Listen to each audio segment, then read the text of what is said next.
the NBA playoffs on NBC.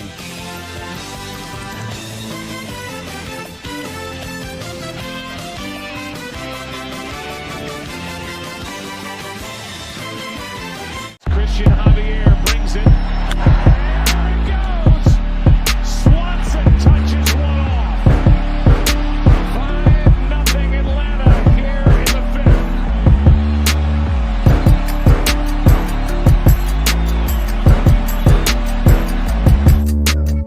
6 seconds. Murray hits it downfield.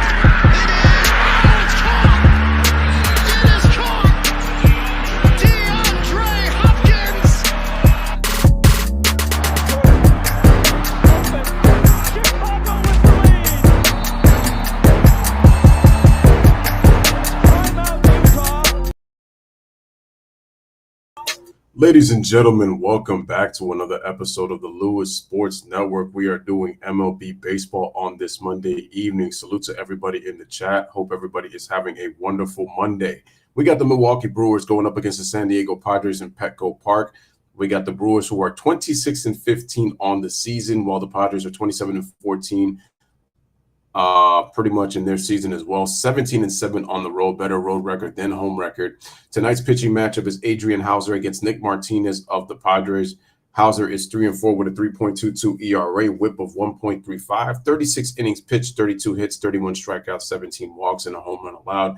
Nick Martinez 2-2 record, 3.89 ERA, 1.33 whip, which is walks and hits per innings pitch. 34 2/3 innings, 31 hits, 36 strikeouts, 15 walks, 6 home runs allowed. So, starting lineup for the Milwaukee Brewers, we have, just a second, let me just check real quick. Salute to everybody in the chat. Make sure to share the stream, like the video, and hit that subscribe button if you're new. Colton Wong, leadoff, second baseman. Luis Arias, the shortstop, is batting second. Christian Yelich, the left fielder, batting third. Andrew McCutchen, the DH, batting fourth. Telez, the first baseman, batting fifth. Hunter Renfroe, the right fielder, batting sixth. Omar Narvaez, the catcher, batting seventh. We got Taylor, the center fielder, batting eighth, and Jock Peterson, the third. And Peterson, the third baseman, who is batting ninth. Jace Peterson, batting ninth. And for your San Diego Padres, man, salute to Brewers and Padres fans everywhere. I see Nets post-game shorts. Salute. Nice to see you doing baseball. Appreciate that. Official partner of the San Diego Padres. We got Jay Cronenworth, the shortstop, batting leadoff. Manny Machado batting second. Jerickson Profar, the left fielder, batting third. Eric Hosmer, the first baseman, batting fourth. Will Myers, the right fielder, batting fifth. Robinson Cano, the second baseman, batting sixth. Luke Voigt, the DH, batting seventh. We got Grisham, the center fielder, batting eighth. And Alfaro, the catcher, is batting ninth for your San Diego Padres. Your San Diego County Chevy dealers. Manny Machado of the San Diego It's been a while since I've actually been catching some of the baseball games because I've honestly been watching more basketball due to the playoffs, but wanted to get back to baseball. Brought to you by HGS Solar. 62 degrees in San Diego. From the south and cloud covered, and it should be cloudy perhaps for the remainder of the evening as the Padres welcome the Milwaukee Brewers and Craig Counsell's team to town. There is Craig Counsell, manager of the Brewers. Brought to you by Appliance Alley. Colton Wong leading it off at second base with Luis Urias. So it's Rowdy Telez, the first baseman, Tyrone Taylor. I was right with Omar Narvaez, who's the catcher. At first base, old friend Hunter Renfroe in right field. Make sure you guys can listen to the commentary in the background. Let me know. Definitely just let me know. And at third base is Jace Peterson. Rounding out the starting. But I'm excited to be back, man, doing some baseball. So it's been a minute. For the Friars tonight is Nick Martinez. We are back. The pitching of this Padre ball club. Follow the leader, and hopefully tonight Nick Martinez does just that. 31-year-old. Do the Yankees still have the best record in baseball? Because I think they just still do. But the White Sox, they swept the doubleheader yesterday, and right now the Yankees are losing 5-4 to Baltimore. I actually got to upload that scoreboard, by the way, so I need to look for that, and so I can upload that into the stream. So let me check that out real quick. So then let me put that. I totally forgot to do that. It's Colton Wong to lead it off here for the Brewers. Let me just check that out real quick. Now let's take a look at the players on the field presented by Players Club at Valley View Casino. It starts at profile and left with Trent Grisham in center, Will Myers in right. Third to first in the infield, Manny Machado, Jake Cronenworth. All right, so they're just right now doing the Padres defense. Eric Hosmer. Wow, Robinson Cano signed with the Padres. I did not know that. Jorge Alfaro, because I know the Mets released him earlier this year. So here we go. Game one of this three-game series between the Padres and the Brewers. All right, here's the second baseman, Colton Wall, leading off. Here's the windup by Nick Martinez and the pitch, and that's going to be a strike, and we are underway at Petco Park. Underway from the greatest ballpark in Major League Baseball. Oh, you got that. I don't know about that, Don. Coming out with their 2022 Some people will feel different. I've never been to Petco Park. Swing, and it's going to be fouled off, and count is quickly 0-2 to Nick Martinez to Colton Wall. A beautiful night All right, let me add. Light sweater weather. Watching a big league ball game. Wong leading it off here with former Padres infielder Luis Urias. Here we go. Here's the pitch, and that's going to be off the plate, and its count is now 1-2. Ball 2 strikes. Let me just see where. Oh, there we go. Down to the bullpen his last time, so it's 8th. All His right. appearance of the year. 7 starts for the right-hander. And a pitch away. And that is away, so that is now 2-2. 2-2 to Colton Wong, the former St. Louis Cardinal. Well, after the piggyback situation, right, when Mackenzie Gore, he got a start. Now Nick Martinez has got that chance to prove to Bob Melvin and the staff, hey, I'm going to go 5 or 6 innings against this really good Brewer ball club. The Brewers are really good. Swing and a miss, strikes him out. Look at the changeup to get him. Good start. Strikes him out on the changeup for the first out, 1 away. Well, we've heard it all the time. Change is good. And that one's right down the middle. You see how far out in front Wong is on that one? He wants it to get there. He tries to stay back, reaches for it for the swing and miss. Tell you what, you get the feel for that early in the ball. I'm not going to see all the scores, but just enough. Here in the first inning, Luis Urias. All right, so here's the number 2 hitter, Luis Urias at the plate. 3 homers and 7 runs batted in. 874 OPS for Luis Urias. Here's a windup in the pitch by Martinez, right down the middle, actually on the outside corner for strike 1. It's always interesting how the catcher frames the pitch, but yet it shows the location. The location looks like it's outside, and then it's like. Barely played second base when he was in a Padres uniform. Shout out to Jay in the building. What's up? Appeared to be the second baseman of the future. Here's the windup and the pitch off the plate, and that's ball.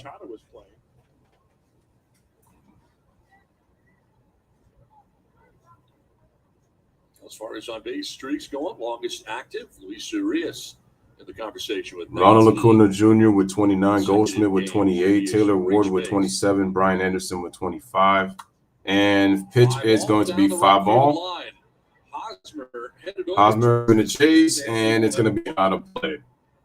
So the count is now 1-2. And Dodgers put in a whooping in the Nationals, 10-0 right now in the through 8. Well, Petco members can visit participating Petco locations the next day to score a free dog or cat toy with an eligible purchase. Visit petco.com/PadresK9 for details.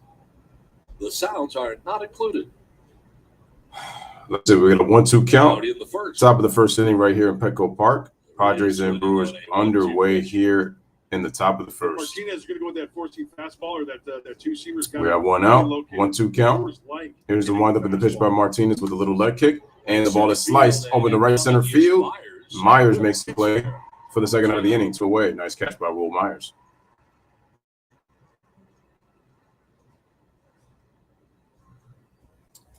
So Will Myers with the catch, and now that's going to bring up.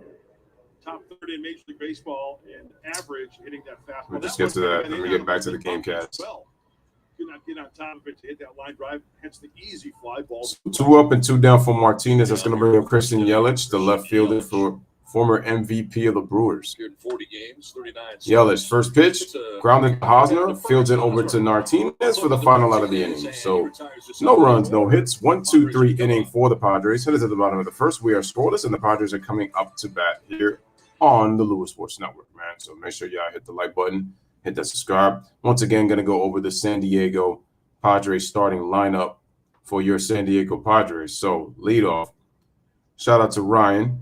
We got Jake Cronenworth batting leadoff, Manny Machado batting second at third base, Jerickson Profar, the left fielder, batting third, Eric Hosmer, the first baseman, batting fourth, Will Myers, the right fielder, batting fifth, Robinson Cano, the second baseman, batting sixth, Luke Voigt, the DH, is batting seventh, Grisham, the center fielder, is batting eighth, and we got Jorge Alfaro batting ninth for the Padres.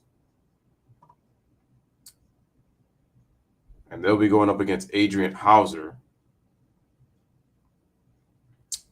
So Trent Grisham is batting 8th.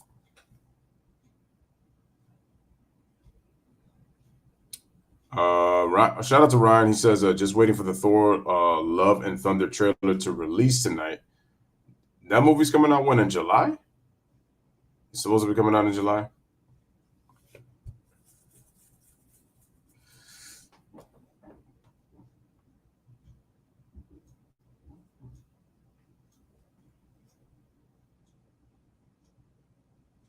Also, ladies and gentlemen, make sure you guys go check out the latest videos that I just put up on my shorts on the channel. We got Nick Wright thought the Warriors weren't going to be good enough and they're one win away from the NBA Finals when they thought the Andrew Wiggins trade was a bad trade. Andrew Wiggins is right now what Harrison Barnes was supposed to be for Golden State. And then with the Kobe videos, with Shaq's favorite moment of Kobe, damn, Manny Machado's hitting 374. Wow, crazy. And then we got Kobe's 2009 Western Conference Final highlights against the Denver Nuggets. Some real good stuff. So make sure you guys go check that out. Trent Grisham in center and Jorge Alfaro, the catcher, bats out of the 9th spot for the Padres. And Bob I call him Gonzo. Hauser is on the hill tonight for the Milwaukee I Brewers. call him Nick Gonzo. I don't even call him wrong. I call him Nick Gonzo. He's got Gonzo's nose. Very key because he's a 50% ground ball pitcher. He can get to your ground. So half of his pitches are ground balls. So we got 229 average of opponents hitting average. He got 31 strikeouts on the season, as I mentioned earlier. Here's the pitch by Hauser, and that's going to be a strike on the outside corner, low and away. Jake Cronenworth, the shortstop. 208, 3 home runs, 19 RBI, 639 OPS. Trying to hit a shot put. Trying to hit a shot put. I have not. No. Here's a pitch, and that's going to be off the plate, ball 1 on the outside corner. If it's off the end of the bat, it'll rattle those fingers, those hands, try to avoid the sweet spot, try to run it into the right-handed hitters. I like Gonzo better. For Nick Wrong. Former Padres manager. Here's the pitch. Murphy, along with And wow, they actually got the skull, 96 mile an hour strike on the inside corner for strike 2. I thought that ball was a little inside, but he got the call. So that's strike 2. Damn, that Brewers hoodie is fire. I love their logo. Here's the 1-2. And that's upstairs for ball 2. Count is even at 2-2. Donnie, I know that you spent a lot of time with Council doing the postseason and getting to know the Brewers manager. You see Craig Council since 2000. Craig Council's done pretty well with the Brewers in terms of win percentage. Second best win percentage with the Brewers probably in the last, who knows how long. He's intense. He's very intense. But there was a tough series they had against the Braves last year. Of course, the Braves go on to win the World Series. Yeah. So you did that series, right? I didn't do the World Series. No, the Braves and the Brewers. Right? I did the NLDS. Right. Yes, I was there. Got it. With Jeff. Here's the 2-2. Strike 3 down the middle. Wow, that umpire gave it the late call. Throws a fastball right down the middle for strike 3. Cronenworth down on strikes with the first out, 1 away. So Hauser gets his first strikeout of the evening. And that will bring up. That'll bring up Manny Machado hitting 374 on the season as we're about to head into June.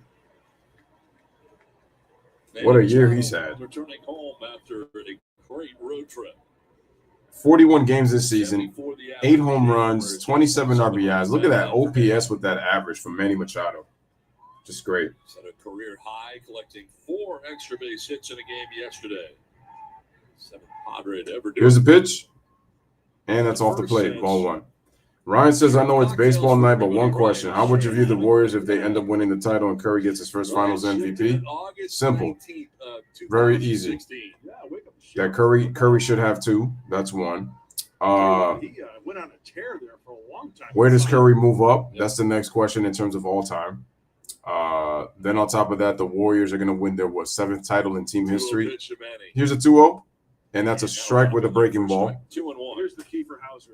But here's the thing. The problem is that with this happening, I just with them winning, it's going to make Kevin Durant look bad because now it's going to be like they've won 2 titles without him. Machado fouls it off. Count is even now at 2-2. Time for the key of player profile. Total bases this season, Manny with 96. Rafael Devers and Aaron Judge. Manny Machado has the 3rd most total bases in all of baseball. Judge and Devers have more. C.J. Cron of Colorado and then Mike Trout of the Angels with 93 total bases. Manny Machado's got 96. Machado fouls it off, so still 2-2. Went with the fastball at 96. You could throw his throwing a little bit of heat. Well, since May 1st. So since May 1st, he's got the most hits, 1,064 OPS, 4 homers, 12 RBIs, 1 triple, 4 homers, 5 doubles, and 16 singles. Pitch. Pulls it foul. That's that one foul outside of third. And it still amazes me. We see this. And the thing is, Curry's earned it. And now it legitimizes it. Not that he wasn't legitimized before, but it legitimizes it even more now. Remarkable. Here's the pitch, and that's going to be off the plate. So the count is full at 3-2. Count to Machado. To the 374 average, all the majors, 446 on base percentage. Well, no, Golden State is a great team. The thing is though. I'm not sure about that one. It's 3.1. Here's the 3-2. That's ball 4. Manny Machado reaches base again, so that's base number 97 for Manny Machado. Defensively tonight, Christian Yelich at left, Tyrone Taylor at center, Hunter Renfroe at right field. Brewers outfield. Third to first. Jace Peterson at third, Luis Arias at short, Colton Wong at second, Roddy Tellez at first, and Omar Narvaez doing the catching, Adrian Hauser doing the pitching. One out, last of the first inning. Well, no, the issue with Golden State was that they were a great team. They were a pretty good team, but Kevin Durant made them historically great.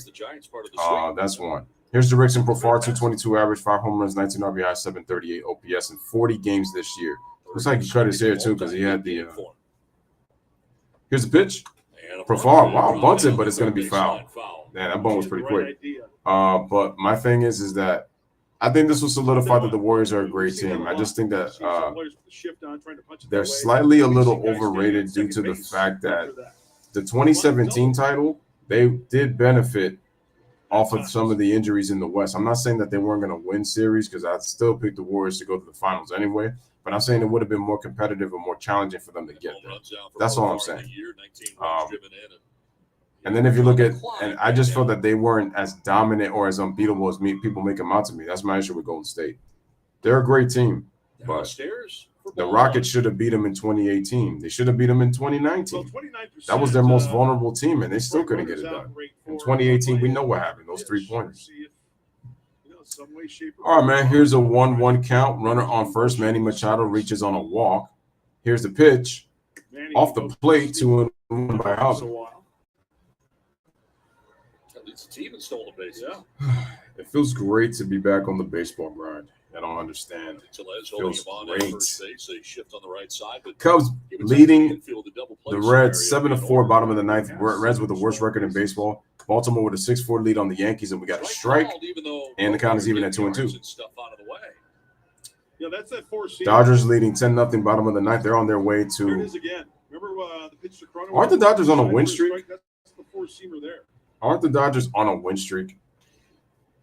You never know. He might go heavy on that 4-seamer tonight. Phillies up 7-1 on Atlanta. Detroit and Minnesota tied at 4, bottom of the 7th inning. All right, so we got a foul ball by Jurickson Profar, so it's fouled out of play. Toronto's winning 3-2, bottom of the 7th against the St. Louis Cardinals in the bottom of the 7th in Busch Stadium. Last 9-game road trip, races point 35. Cleveland up 4-0 on Houston, middle of the 6th inning. Walks are up, leads the team in walks. Oakland and Seattle just got underway, top of the 2nd inning in that game in Seattle at Safeco Field. You want to be around 300, 333-ish. Kansas City up 4-0 on Arizona, top of the 1st, just started. Profar, and that's going to be fielded foul. And the Mets and the Giants are underway, bottom of the 1st inning in Oracle Park in San Fran. Here's what he's throwing this year. Jay says that the Warriors win. Well, let's see. Before that, Adrian Hauser, 5-pitch pitcher, changeup, slider, curveball, 4-seam, sinker. Those are sinker mostly all the time, but he actually has good balance on his other pitches, though. But he mostly wants to throw the sinker. If Warriors win, it will push LeBron to make fast decisions for another championship run, hopefully away from the Lakers. Battle here with Adrian Hauser. Here's a 2-2 pitch. There's that too. Here's a 2-2. And Profar fouls it off. Good swing. Ryan says, when I saw J.J. Redick talk about how Warriors had an easier road for their success than Miami and the Boston Celtics because those teams faced the Bucks and the Nets. What is J.J. Redick talking about?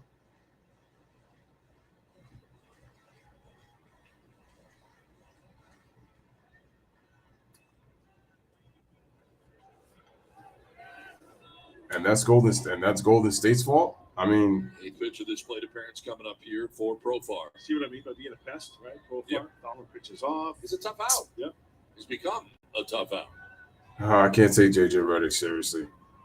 Here's a 2-2. Check swing, and he went around, so that's going to be a strikeout for Adrian Hauser. Couldn't lay off that high fastball. So Profar's out on strikes. Second out of the He's inning. in the zone, right? Belt high. And then Oh, yeah, a he little couldn't hold higher up. Yeah, right clearly there. couldn't Out hold of up. the hand. That looks so good. No doubt on that one. Ladies and gentlemen, make sure to hit the like. Profar loses that one. 2 down here in the first inning. Manny Machado still at first base. Brings up Eric Hosmer. Eric Hosmer, the first baseman for the Padres, up. Having a nice season himself in 38 games. 319 average, 4 home runs, 24 RBIs, 834 OPS. Here's the windup in the pitch by Adrian Hauser. Swing and a miss. Nice pitch for strike Foul one, tip for strike one. even though it was foul tip. Hosmer 1 for 5 yesterday.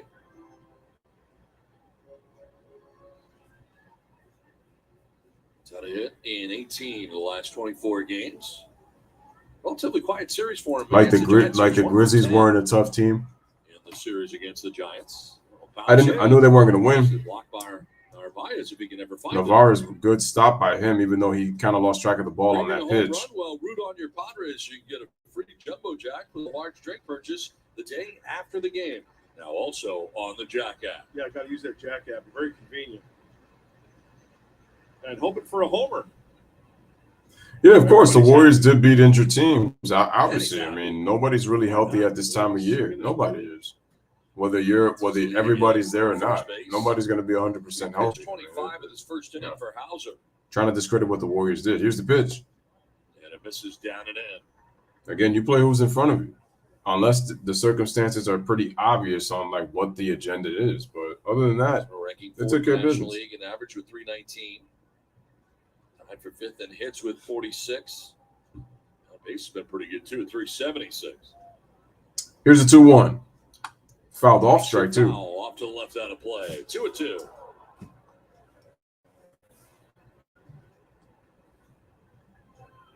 The only question I have for the Padres is if Tatis does come back, which I don't know when that's going to be, are they going to continue to win or are they going to be on the decline? Because when Tatis was on the field, people are kind of turned off by him. I feel like Tatis to me is overhyped because I feel like what he is like he's all about the spotlight.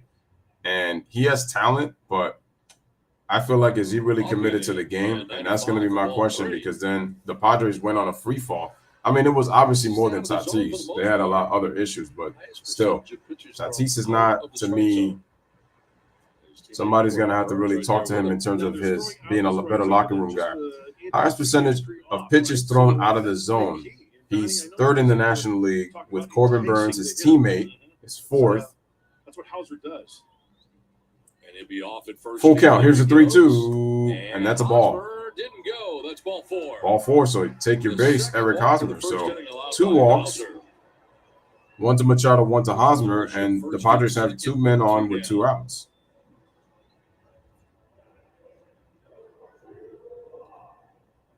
Trying to take advantage of these 2 walks here in the first inning.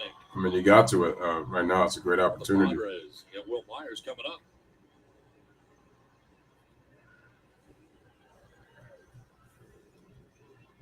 Visit to the mound for Narvaez.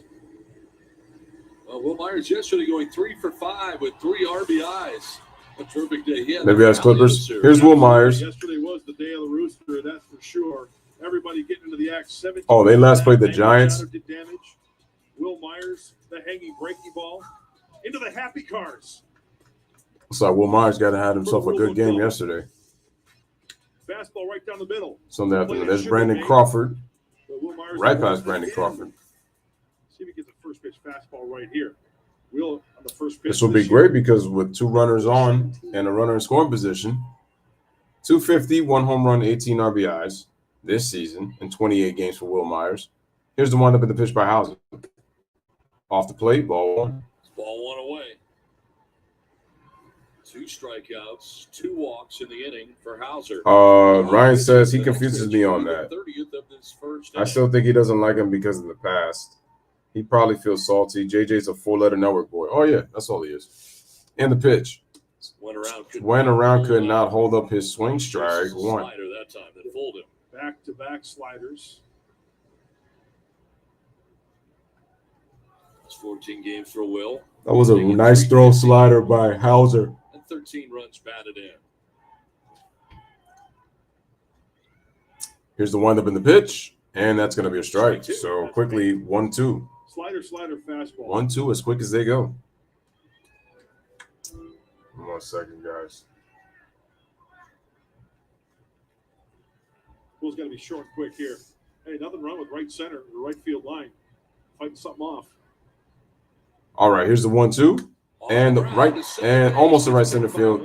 Wong fields it over to first. Can't take advantage of the 2 walks. We're scoreless after one. And that is the final out of the inning. So no runs, no hits, 2 walks, and the Padres come out empty and cannot cash in on the 2 walks. So through 1, it is a scoreless game, and the Milwaukee Brewers are coming up to bat. 4, 5, and 6 for the Brewers coming up here in the top of the second. We got McCutchen, Rowdy Tellez, and Hunter Renfroe for the Brewers coming up. Ryan says, has the finals always begun on the 2nd of June? No. You gotta look at NBA history. No, they've never started.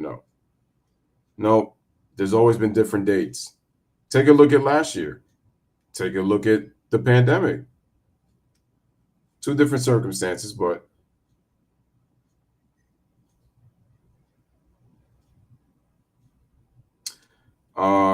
Ryan says, has the finals. Oh, no. Jay says 4-letter is also an Eastern Conference network too. Turner is NBA Western Conference network this year.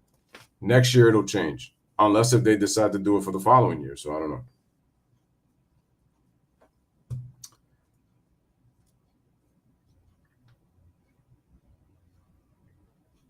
Yeah, unless if they do that, that's kind of the way that I'm probably pretty much measuring it, because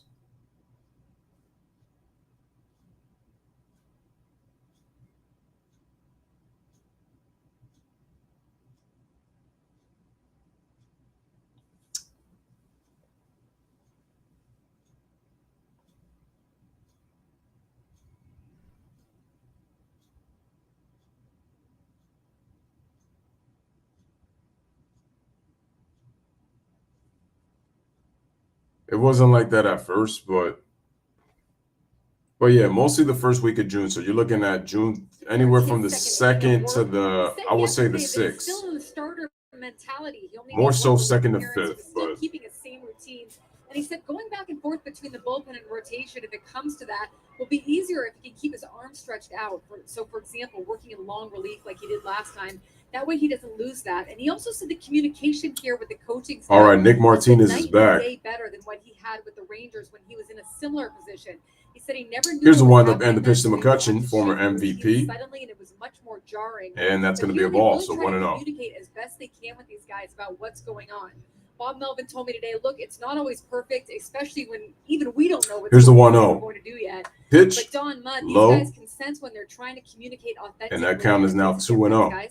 No question, Andy. Thanks very much. Yeah, Bob, that's one of the things that we have learned, or we already knew, actually, before Bob Melvin got the job here. But the communication between Bob Melvin, the coach, here's the windup and the pitch, and that ball is going to be at the knees for a strike. And I hate to date myself and age myself, but back in the day, which I really looked a little low in my opinion, but a strike nonetheless. Your coaching staff, right? There was no communication at all. Hey, I will let you know, right? We'll tell you. And now with there's texting and whatever. And the pitch is going to be fouled off, strike 2. Count is even. Yes, everybody is on the same page, making sure they are on the same page. And you know what? It's all about adjusting and adapting. And there are certain players that have to buy into that. Nick Martinez is one of those guys. Get right down to it. He's a competitor. All right, 2 balls, 2 strikes. As a reliever, top of the second here in Petco Park. Here's the pitch. And the ball is laced up the middle. Cano fields it. No. That typical flip that he likes to do. But nope. Cano ended up on the left side of the infield, up the middle. Ryan says he'll be back in a bit. The trailer just posted on YouTube. All right, man. Let me know how the trailer looks. Nice play by Jay says Cano Eastern. right there on the shortstop side. The flip throw. Oh, for the – I see that you kind of misspelled it. No, that's good. Did everything perfectly there. I don't think he could have got rid of that ball any quicker. I mean, McCutchen just beat it by half a step. Just missed it.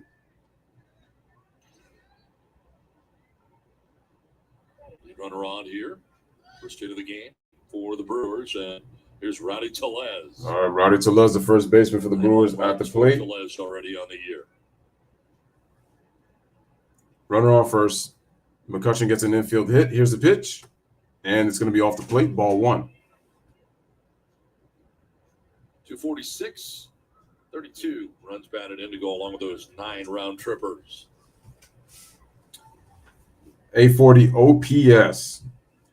Padres are shifting on the right side of the infield, but they keep it tight to the infield. So that means the left side is going to – no, that means that the right side is open. Here's the pitch. And that's going to be fouled. On the right field line.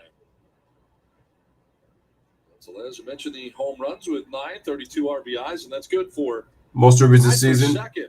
Tied for second with C.J. Cron. Pete Alonso leads the national league with 37 RBIs. Nolan Arenado's got 32, and 3 others are tied with 29. Nolan Arenado now in St. Louis with the Cardinals. Well, you look at these hitters, and yes, they've got some gap power, put it out of the ballpark. But with Martinez and that changeup, you get that big swing and that soft pitch, you get a grounder, you get 2. Here's the 1-1 ball, 2-1. Counter that and those numbers.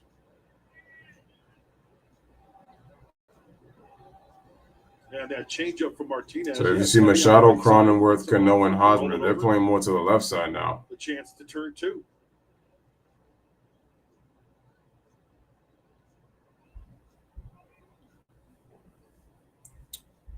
Martinez sets his feet. Throws over to first on the snap throw. McCutchen back to the bag. McCutchen slides in safely. McCutchen had a nasty knee injury here a couple years ago at Petco Park. I'm trying to remember who he was with at the time. Good question. The Giants, maybe? The Phillies? Wow. Yeah, I can see the injury. Runner on first. Here's the pitch. First base. I just don't off the plate. Count is now 3-1. I think it was the Phillies. Yeah. And Gabe Kapler was the manager there at the time. So, yes, it is the Phillies. Well, keep an eye on them because the Brewers collectively, they're second in the National League, third in baseball with 28 stolen bases. But even then, so analytics have really taken away the stolen base. MVP. And also the fear of injuries. Here's the pitch, and that's going to be away, so that's ball 4. A single and a walk, and first 2 reach here for the Brewers in the second. Now a quick word from Jack in the Box. All right, so we got another walk. Spicy 50-50 popcorn chicken combo. So now we got 2 runners on with nobody out. 2 on, nobody out. Hunter Renfroe coming up here, the former Padres right fielder now. So Hunter with a chance to drive in a couple of runs in. He's leaving the Padres. Started with the Rays, of course. And Manuel Margot were together. Shout out to Pedro. Guys, make sure to hit the like. He says, glad you're not doing our game. Traded to They're down, what, 7-1 to the Braves? 7-1 to the Phillies? Hunter, 268, 9 home runs, 19 RBIs, 812 OPS. A lot of hitters' ballparks.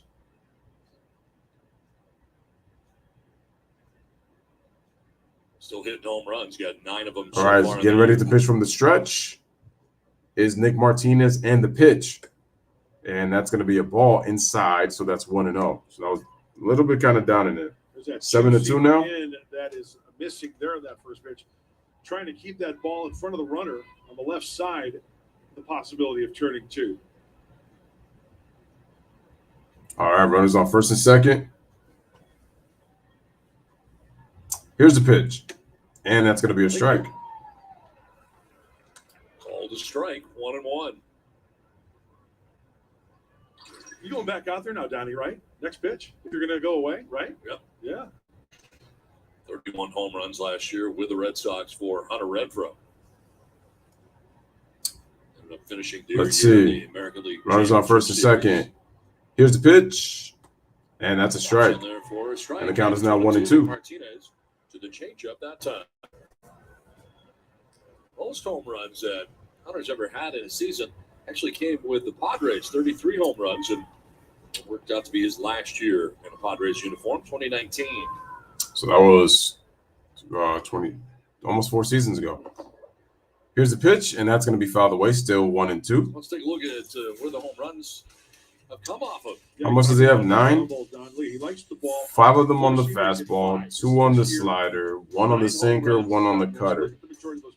Middle and It's like, up. yeah, middle up. Gotta keep the ball down. So he's a high ball Sinker hitter. comes into play for Martinez. He keeps it down. Martinez likes that ball middle high. And the 1-2. Fouls it off himself, and we'll do it again, 1-2. Pretty good with 2 strikes. Most hits with 2 strikes this season. 23 of them. Ahead of Jesus Aguilar, CJ Cron, I and haven't seen a lot of Hunter Renfroe this year, but Connor that's Joe. That's protecting something away, taking it that way.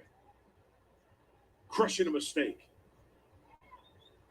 Here's the 1-2. Off the plate. Good stop by the catcher. Right. Nicely picking that is Alfaro.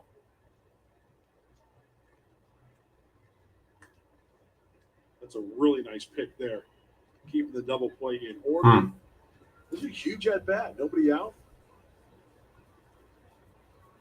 Thrown down, Narvaez next.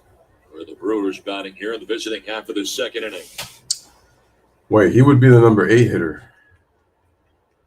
I'm guessing he is. And we got time. Man, I was late. Really late. He was already on this windup. With umpire Chad Fairchild. Oh, no, actually, no. Navarez is 7th. Then we got Tyrone Taylor and then Jace Peterson coming up. So infield hit for McCutcheon. The walk for Tellez has runners at first. So why not? We still had nobody out for the Brewers. And the pitch. And grounder. Cano fields it over the second, throws it, and that's all they're gonna get. So this holding on to the baseball is Cronenworth, and erased in the middle is Rowdy Tellez. 4-6 on the force out. All right, so they do get the out, but we got runners on the corners. To his right, to his left. No, it was good, Freddie G. What's up, man? Glove side spin. And the Pedro says, do you think there's a good chance that the Heat won't get another win? Oh, I believe it. I think the Celtics are going to win today. They're going to win games 5 and 6. 4, 5, and 6 is going to be it.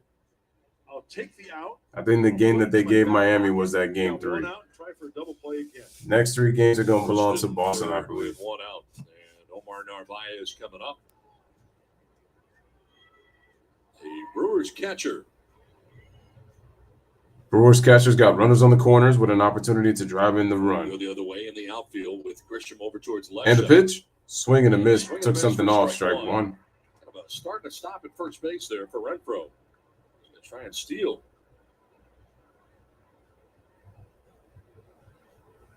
Probably stay away from the double play. 241 average, 2 homers, 8 RBIs, 710 OPS.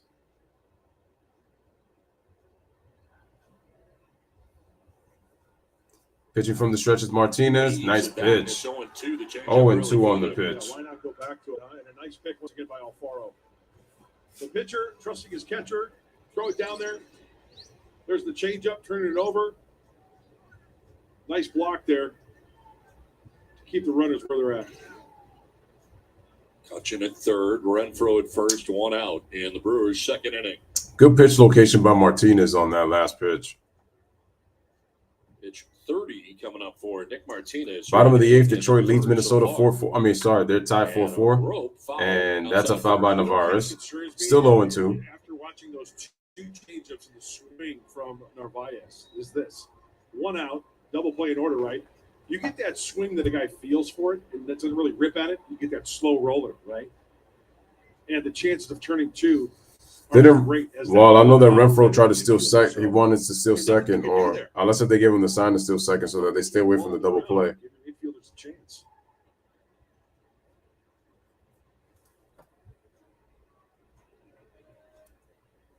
Here's the 0-2. Ball. Didn't get the call there. Should be strike 3. Instead, it's ball 1. Got squeezed. I think he really surprised him here, too. He wanted it up and in. I think that's maybe one of the reasons why he did not get the call. Alfaro had to go down for it. He was clearly up and out of the crouch on that one. Wanted it up and in. Damn, I was a little irritated, but it's all good. McCutcheon at third. McCutcheon at third. Renfro across the diamond at first. Renfro at One first. out and a 1-2 pitch. And the pitch. Bouncing gets away. And great job blocking that. Locked it up the third baseline. Keeps Renfro at if it wasn't for that base, block, no McCutcheon scores and Brewers go up. Boy, it's like So a farm. that was a big stop. Tonight. Got a shutout going back there. And that's a tough one. That curveball that bounces way out in front of home plate. It's going to check up a little bit, smother and recover.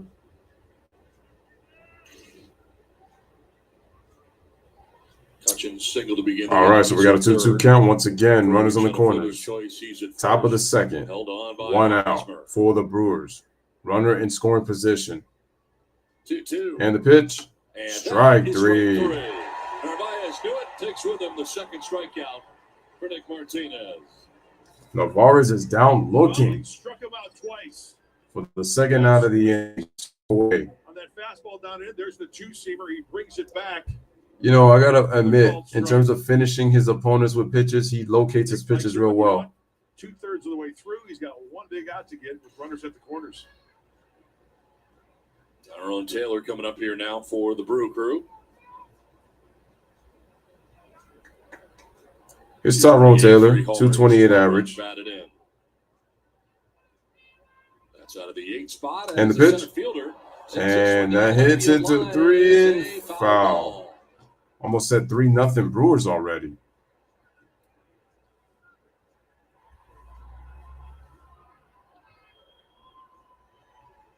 Strike 1. Nothing else there. Driving up the pitch count. Nick Martinez. The 25th pitch of this inning is coming up. And it's pitch 35 of his outing.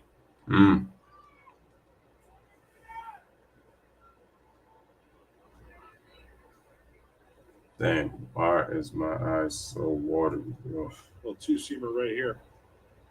Hopefully my eye holds up. All right, and strike. Strike 2. So quick 0-2 count. So no balls, 2 strikes, 2 outs. Top of the second, 2-2-2. Padres trying to get out of this inning along with Nick Martinez to prevent any type of damage that could be done. And the pitch.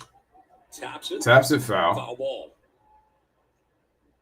Do it again, 0-2. Tried to change up that time, 0-2. Well, right-handed starters, something the Brewers have done very well against, 20-7 with a 741 winning percentage. Not so much against left-handed starters, 6-8, 429 winning percentage. And the differential, second largest in the majors. This year? And you have to be on your game. And Nick So they do better against right-handed pitchers. 20-7 record. 6-8 against lefties. First and third, 2 down, and an 0-2 pitch. And the pitch. And the ball is hit swung. Right center field, and it's going to dunk in for a base hit. 1 run scores. McCutcheon scores. Here comes Renfro. He is going to try, and he scores on the slide. And the Brewers take a 2-0 lead on a 2-run double. So the Brewers score first.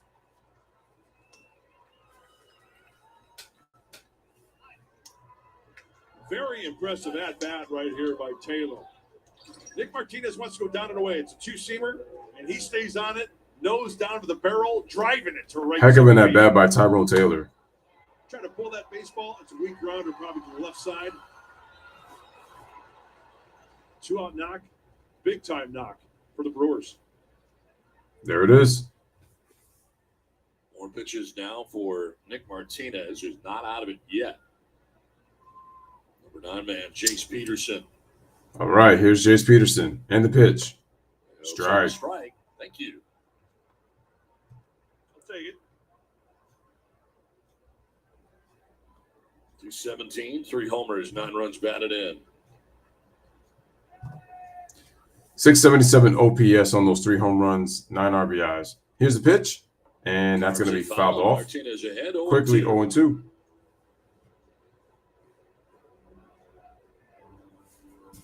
Last year for Jace Peterson. 3 different stints at the major league level. Here in 34 games this year. Mostly at third base, some at first base, and some in left field. As he bats with Taylor. So we got another runner in scoring position. Here's the pitch. And the ball gets away, but that's going to stay. So far, no advance for Tyrone Taylor. Kind of taunted him to see if he was going, but decided to stay put. Workout.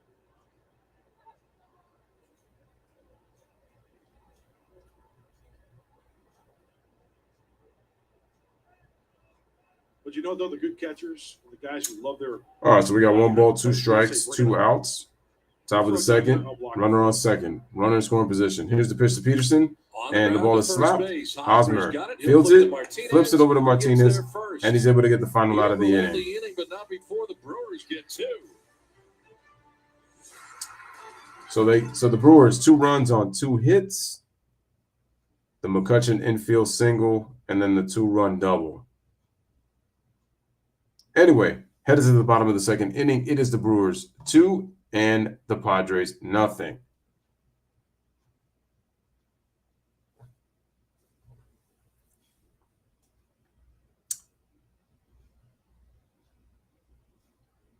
All right, coming up, it is the 6, 7, 8 hitters for the San Diego Padres. We got Robinson Cano, Luke Voit, and Trent Grisham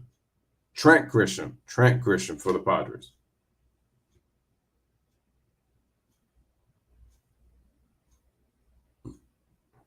Excuse me.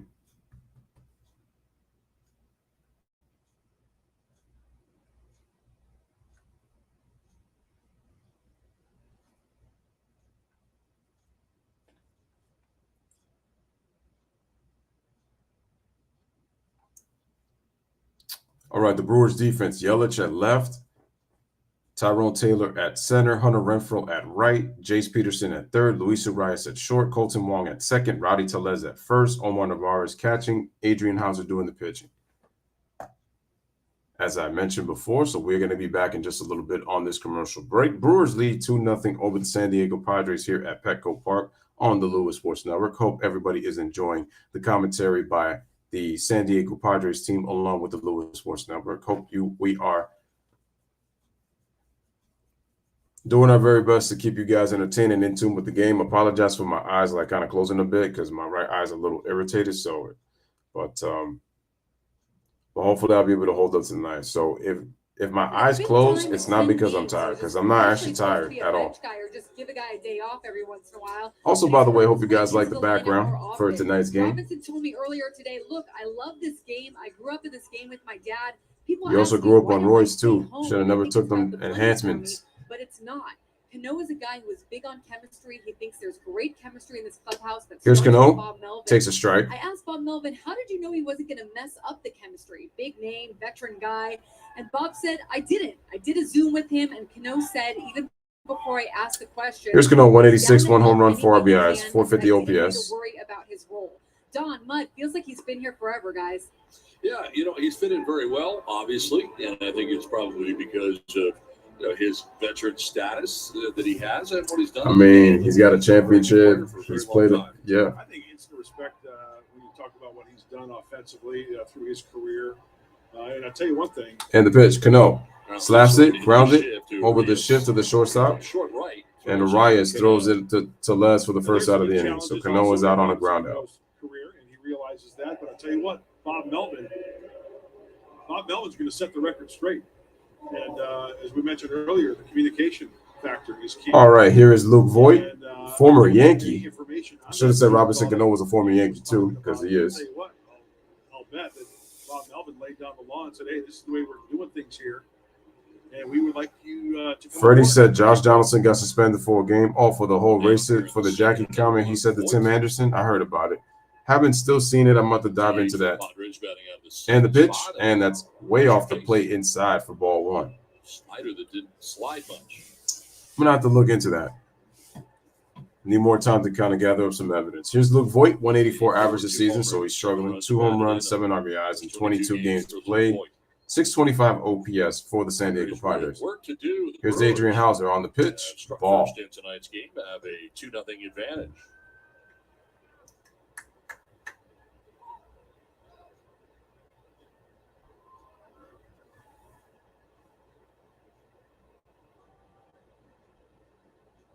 And the pitch, and that's going to be a strike. In their first So the count is now 2-1.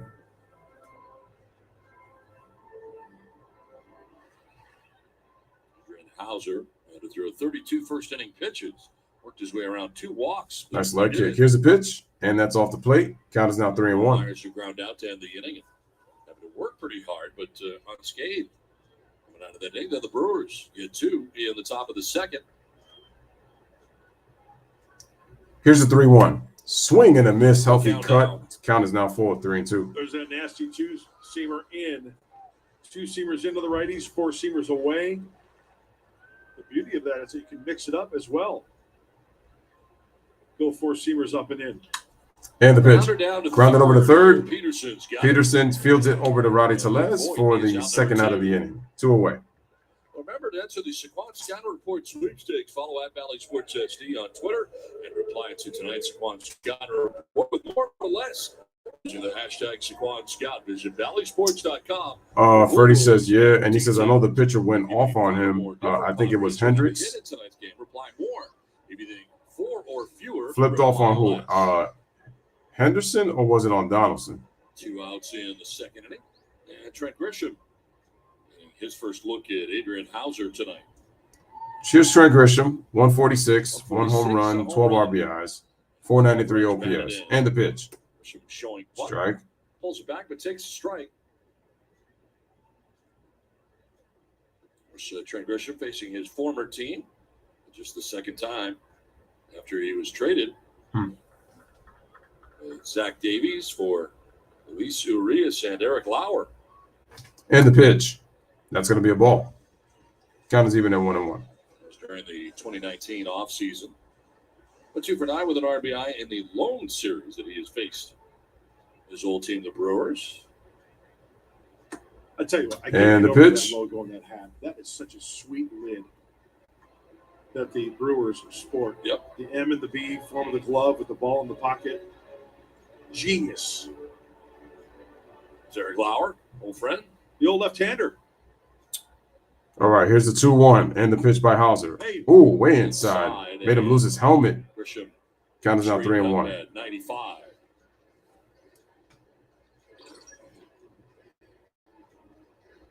You'd rather miss there. Sure, he goes 3-1 here, rather than the inner third of the plate, possibly do some damage. He goes 2-seamer away right here. Here's the pitch. Swing and a miss, and the count is now full at 3-2. Yeah, that's his comfort zone right there. Every pitcher has that one pitch. Okay, I need to throw a strike. What is that certain pitch? What is the location? I think we just saw it right there from Hauser. Already the all right, after this inning, I'm actually going to try to watch my face a little bit. Here's Hauser, and the ball is grounded. Chopped it over to the right side. Wong fields it and throws it over to Tellez for the 5th inning. So, no runs, no hits. 1-2-3 inning for the Milwaukee Brewers. And Adrian Hauser headed to the top of the 3rd inning. Right now, we are having the Brewers take it right now 2-0 lead over the San Diego Padres. For the Milwaukee Brewers, who are a damn good baseball team. Let's see who we got next.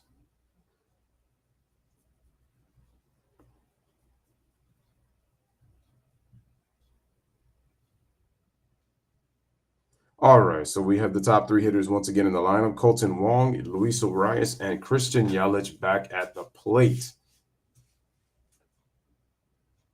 Hendricks went off on Donaldson, defending Tim Anderson. Oh, okay. Like I said, I'm going to have to gather up the details on that one.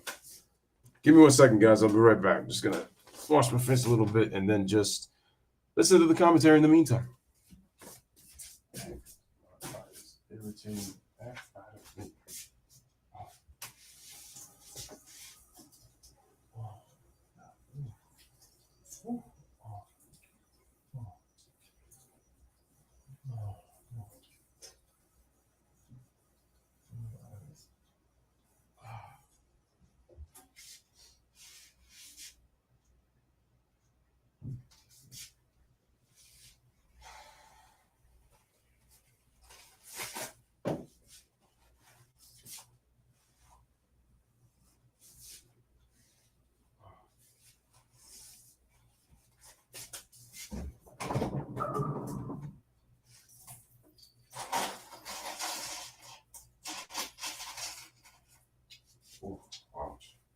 Moved to inning number 3 back at Petco Park in San Diego.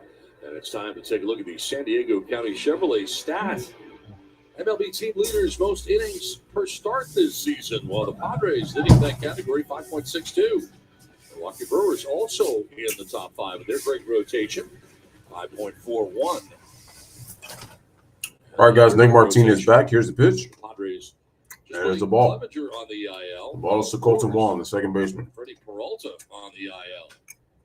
Former St. Louis Cardinal. Right last. So their rotation affected a little bit as well. Yeah, and you look at those numbers. Here's the windup in the pitch. I mean, let's face it, we've talked about this for That's going to be a strike. many years now. The complete game is gone by the wayside. Yep. It's all about going 5-6 innings. Hey, if you go 7, the pitch count is there, and you're dealing, sure. Let them go. Specialty of the bullpen. Here's the pitch. Get to that closer. Swing and a miss. Cold 1-2. Getting you a second look at Nick Martinez. Struck out swinging in the first inning. 1 of 2 strikeouts for Nick Martinez in this game. All right, so we got a quick 1-2 count. Okay, there we go. All right, feels better now. Here's the pitch, and the ball is fouled away. Off over by the Brewers dugout. They're housed on the third base side at Petco Park. Housed with Hauser tonight. Yes. Hauser is being housed on the third base side of Petco Park. Here's the 1-2, and the ball is grounded The other foul. way, just beyond the Padres dugout there, housed on the first base side. So Wong using the whole field literally this at bat. You know how they say guys go from foul pole to foul pole? He's going dugout to dugout. That's a funny way of putting it. Here's the pitch, and the ball is laced. Ooh, nice catch. The shortstop, Jake Cronenworth playing up the middle on the shift. Makes the catch. Robbed him, took a hit away from Colton Wong for the first time, went away. Off the end of the bat. Let's take a listen. Yeah. Nick Martinez doing a little jumping there, right, as well as Jake Cronenworth jumps around. A little house of pain going on. Jump around, Jake. 1 out in the third. Luis Urias coming up. You know, we haven't worked together in. Is Luis Urias or Urias? Because it has. Well, it feels like here's the pitch. Strike right down the middle, strike 1. I have real questions about your costume or the disguises you're wearing tonight. Oh, yeah. I understand that. Yeah. Martinez is at 48 pitches. Here's the 0-1, and the ball is fouled away, strike 2. No. The glasses. What's with the glasses? A man Those needs are new. to see. Those are new, though. I've worn these once before this year. Really? Yeah, I remember you made a big deal about it. I did? They're huge. I've got a huge dome. Well, no, but I mean, like, your eyes aren't that big. You don't need that much. That's funny. Here's the 0-2, and the ball is swung. It's going to be lined in the left field for a base hit, fielded by Profar. And a wide turn at first, but I went out single for Urias. So Urias gets himself on with 1 out with a base hit. While you were hosting the pre- and post-game show, I mean, Twitter was just blowing up yesterday. Blood's glasses. And it was like unbelievable. I'm like, I didn't get to see him because we don't see you from the road. So I didn't get to see him. So now, I imagine, did you wear these yesterday? I did. Oh, yeah.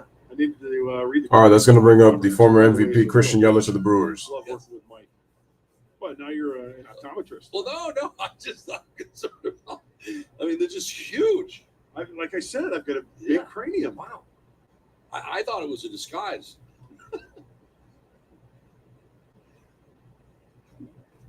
One out, one on. Here's Yelich. And the pitch by Martinez from the stretch. That's going to be a ball, 1-0. You're going to go with? Yeah, these are every day. They're subscription. Uh-huh. Yeah. They are? Yeah.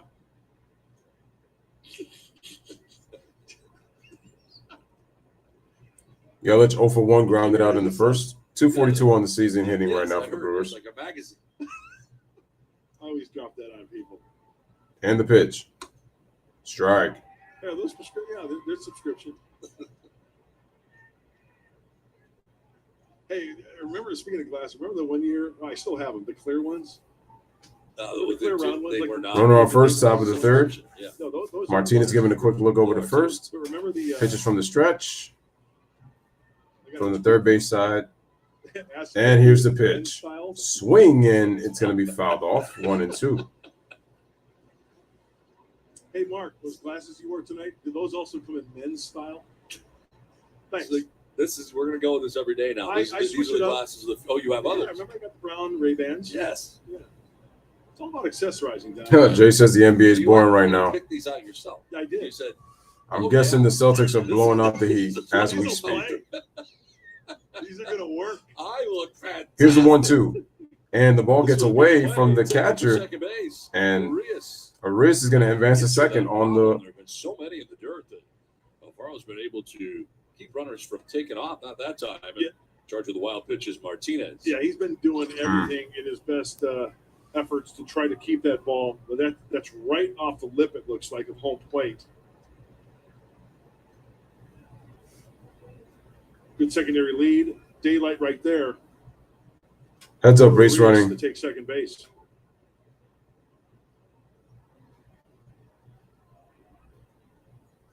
One out, runner at second. And Christian Yelich waiting on a 2-2 pitch.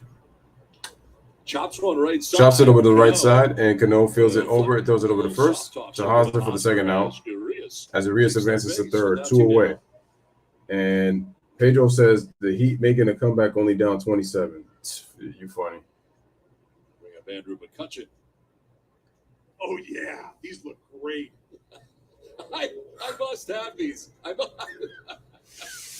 Is he I wonder if he's talking about McCutcheon. I'm like, yo, the sarcasm is too real. You never know. Did you try him on before you left, or? I did. Yeah. McCutcheon. But I guess he was talking about him with his contacts. Yeah. Oh, yeah. I'm about these. 267 hitter with runners in scoring position with 2 outs, 4 for 6, 15, a double, and 5 RBIs. Don't necessarily need the strikeout right here. Runner on third. Pitch early, get a grounder. And the ball is grounded, and it's going to be foul. Well, don't forget the MLB Ballpark app will complete your next visit to Petco Park. Buy and manage game tickets, unlock offers, access exclusive content, and much more. There you have it. Ballpark app today. 2 outs, Urias 90 feet away, even closer now. That walking lead. Brewers already on top 2-0. And the pitch. That's a ball. Get the call there, and it's 1-1. Pretty good pitch.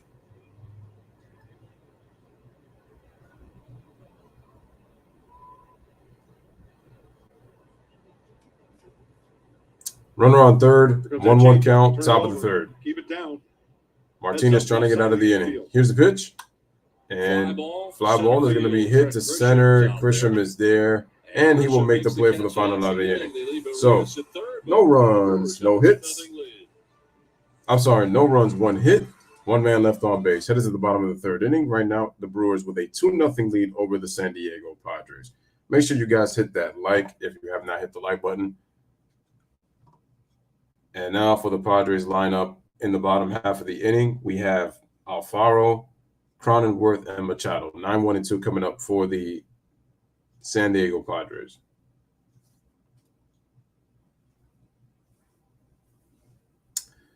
One thing I like about the 4-letter network, I like the cool graphic they show when guys make stops. I just wish it was more up to date.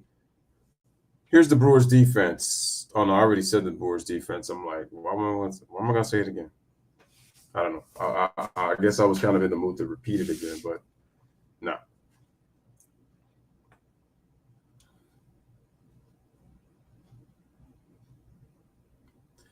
But you know what? It just made me curious on who has the best record.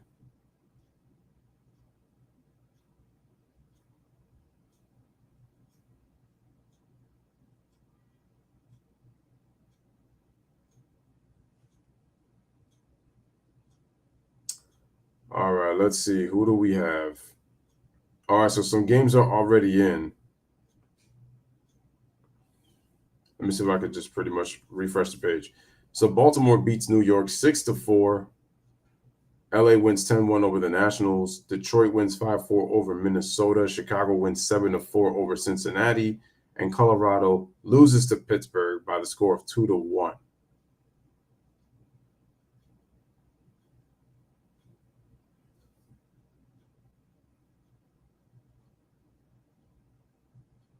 Over the Padres, we move to the bottom of the third inning. For the best coverage in the game, let's check out the T-Mobile coverage cam. All right, we are back. Oh, that's good coverage. Oh, it's so good to be back. I love tremendous coverage. No, he's a Manny Machado fan, and he is a Tatis fan. Tatis Jr. As we move to the bottom of the third inning. Soak it in, Donnie. Soak it in, man. Come get a taste. Just like the gift of Jericho. San Diego. Enjoy our coverage. Here's a pitch, and it's inside for ball one. Leads it off for the Friars, batting out of the number 9 spot in the Padres order. Jorge Alfaro, 250, 2 home runs, 9 RBI, 676 OPS in 21 games this year. Hit it batter's box. So we let Hauser know he's going to need some time. Put it out, said, I need time. Whew. Hopefully my eye doesn't get irritated while I'm still trying to do this, because that's when my eyes are closing. Like I said, I'm not even sleepy at all. Here's the 2-1-0, and that's going to be a strike. Second inning or third inning, right? I think they should re-chalk the box back line because it gets worn out, right? And hitters want to get as far back as possible. Yeah, they'll get rid of it right away. Right. It's gone by the second inning. I think maybe the umpires should, give them all right, here's the 1-1. Exactly where the guy's foot and Alfaro pops it up over to the second base side. Colton Wong is there to make the play at short right for the first out. Well, join us tomorrow night when the Padres host the Brewers. There's 35,000 fans will receive a Manny Machado bobblehead giveaway thanks to Valley Sports San Diego. Visit Padres.com/giveaways. This is a really good one. Yeah, you know what? I didn't realize because definitely is. We didn't have it on the road. Manny Machado in the batter's box. Bubble that Manny is blowing. Yeah. And the pitch. He is getting ready to throw. That is definitely a Manny look. He's a multitasker, right? Yes. He can feel the ground ball with the best of them, best third baseman in all of baseball, and blow a bubble while he's at it. Oh, don't break it, Donnie. Well, no, I'm not going to break it. I'm just trying to get it to go up and down. Gotcha. It's more of a side-to-side thing, isn't it? Yeah. Huh. That's supposed to be the bobblehead. And the pitch. Off the plate, ball one. Extend the spring a little bit so we can get more bobble. You're going to rip his head off. Oh, we've got backups. Nah, I don't like the way this is going. Here's Jay Cronenworth, and the ball is hit. It's going to hit the shallow center. Shallow center, and coming in is Tyrone Taylor. He makes the play for the second out of the inning, 2 away. Machado coming up. It's a pretty good company in Padres history. First 41 games in Padres history. Manny Machado, 374 in 2022. Tony Gwynn. Highest batting average through first 41 games in Padres history. Tony Gwynn, 98. Tony Gwynn in 92, 369. Tony Gwynn in 97, 368. Manny Machado, 374. And Tony Gwynn. Hitter, 300. Tough out. And this cat is a tough out as well. 6 in a row retired by Hauser now. 2 down. So Hauser in a bit of a groove. And he walked in the first inning. And the pitch. Fly ball hits it to center field, but Tyrone Taylor's there, and he makes the play for the final out of the inning. So no runs, no hits, 1 man left on base. Through 3, headed to the top of the 4th inning right now. The Brewers with a 2-0 lead over the San Diego Padres.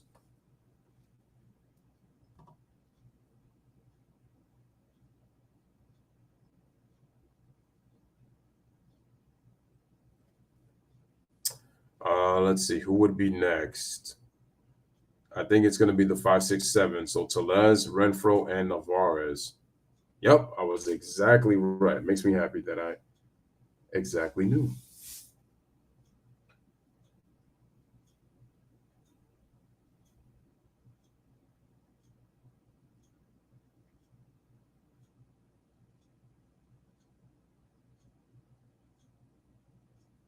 Wait a minute.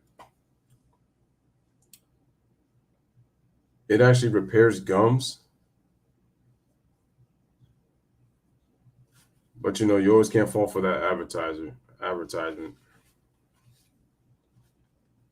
Sometimes they get you to buy, and then you realize that it's not what it supposed to be seems out to me. Yo, why for a second there when I'm on the ESPN website, I honestly thought that was Errol Spence with the fact that they cut this guy's face off. Not literally as in cut. What I'm saying is he's on a square picture, then they put him on there, and it was like when he said his greeting, kind of like gruntled and said something. I'm like,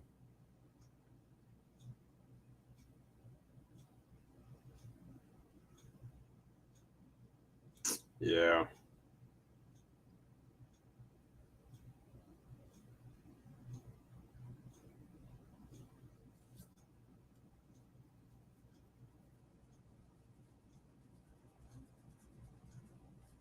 Padres baseball brought to you by your San Diego. All right, ladies and gentlemen, we're back for the top of the fourth. Padres baseball in San Diego at Petco Park.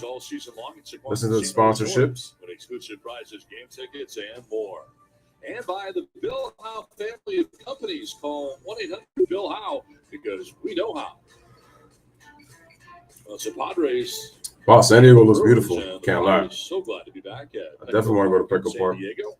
Here's the pitch, and that's going to be a strike for Nick Marshall to the batter. Yeah.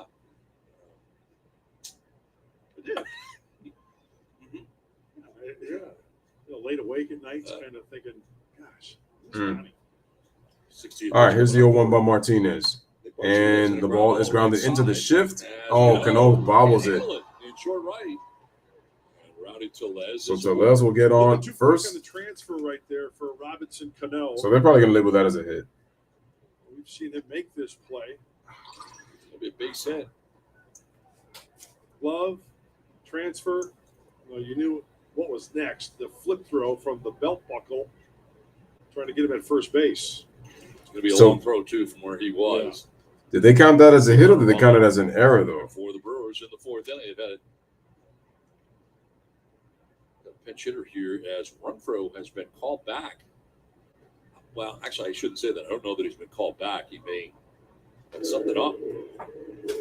It's going to be Lorenzo Cain who's going to pinch hit. Lorenzo Cain, former Kansas City Royal World Series champion. One appearance reached on a fielder's choice. And we will share any information we get.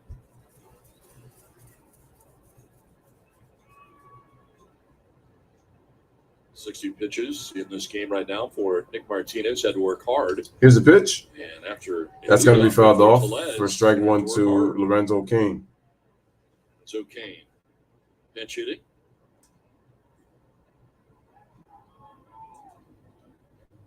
.185 average in 27 games this year. No homers, 4 RBIs, and 465 OPS.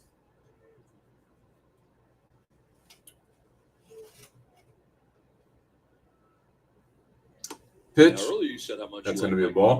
Working with Mike Pomeranz, I was just curious, like maybe, I don't know, I mean, how much did you enjoy your experience yesterday? So much, maybe that you'd rather do the pre and the post than.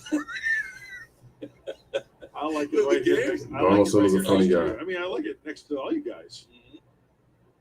Well, you didn't say that before. You just said that how great Pomeranz is. Well, I think you called him a peach, if I'm not mistaken. All right, so the count is now 2-1 on the pitch. But I mean, maybe, I don't know, maybe you would prefer the pre and the post. Yo, I didn't realize that Don was acts like such a clown like that, even on live broadcasts. Here's the pitch. 2-1. I know he was with Rem Dog in Boston, but I never seen him kind of go all out like that. Like he's having the time of his life. See, Pomeranz likes your disco ball. Oh, he would like it. Most definitely. 3 balls and a strike here to Lorenzo Cain. Mentioned the 7. Here's the 3-1. Plays. And it's going to be fouled off, so full count, 3-2. To the right, full count. For Nick Martinez, tied for 5th in Major League Baseball. Don't forget to stream Padres baseball all season long on the Valley Sports app presented by T-Mobile.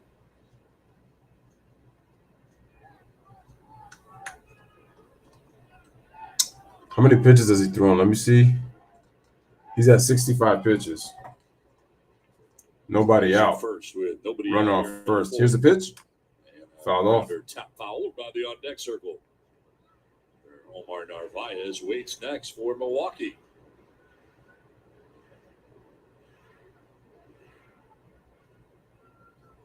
You got that big hole on that right side, but yeah, with the two-seamer from Martinez. All right, Lorenzo can get set. Out Runner on first. He's ready. To the left side. Let's see what Nick Marshall does. Nick Martinez. And the pitch. Yes, he did. Did he hold up? Did not go. He didn't go? Diaz. Oh, Laz Diaz, of course. Of course he was going to make that call. I don't know. We'll get a look. No. Wow. I thought he did. Well, okay, you got to forget about that. Make a good pitch here. Got some serious work to do. You got first and second, nobody out. That is the second walk handed out by Nick Martinez. All righty, so now that brings up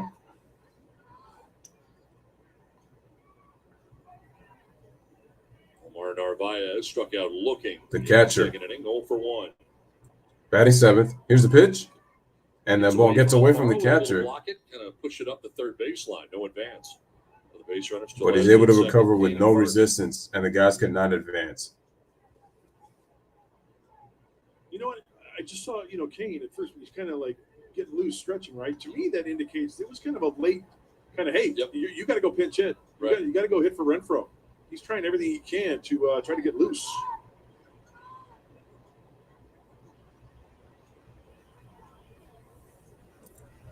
All righty. Here's the pitch on the 1-0. It's going to be a ball, so the count is now 2-0. That's to the changeup. Lots of deep counts. Runners on first and second with nobody out. Right on with the location of that fastball. If you're the Padres, you want to get that double play. Fastball counts like this here, 2-0. This is where the outfielders kind of get ready a little bit, knowing that possibly a fastball could be thrown and get hit.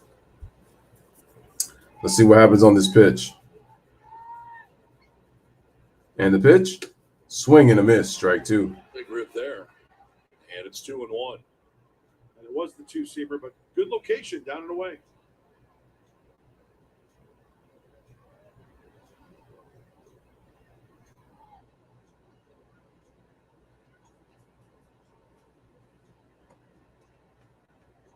All right, Martinez is getting ready. Oh, I thought the audio got cut off. I'm like, why isn't he talking? Back in again. Tellez at second. Kane at first. 70 pitches already for Nick Martinez through 3+. Here's the pitch. Ball. Close pitch, but it's 3-1. Donnie, that's a heavy workload there. Yep. Nobody warming in the pen yet.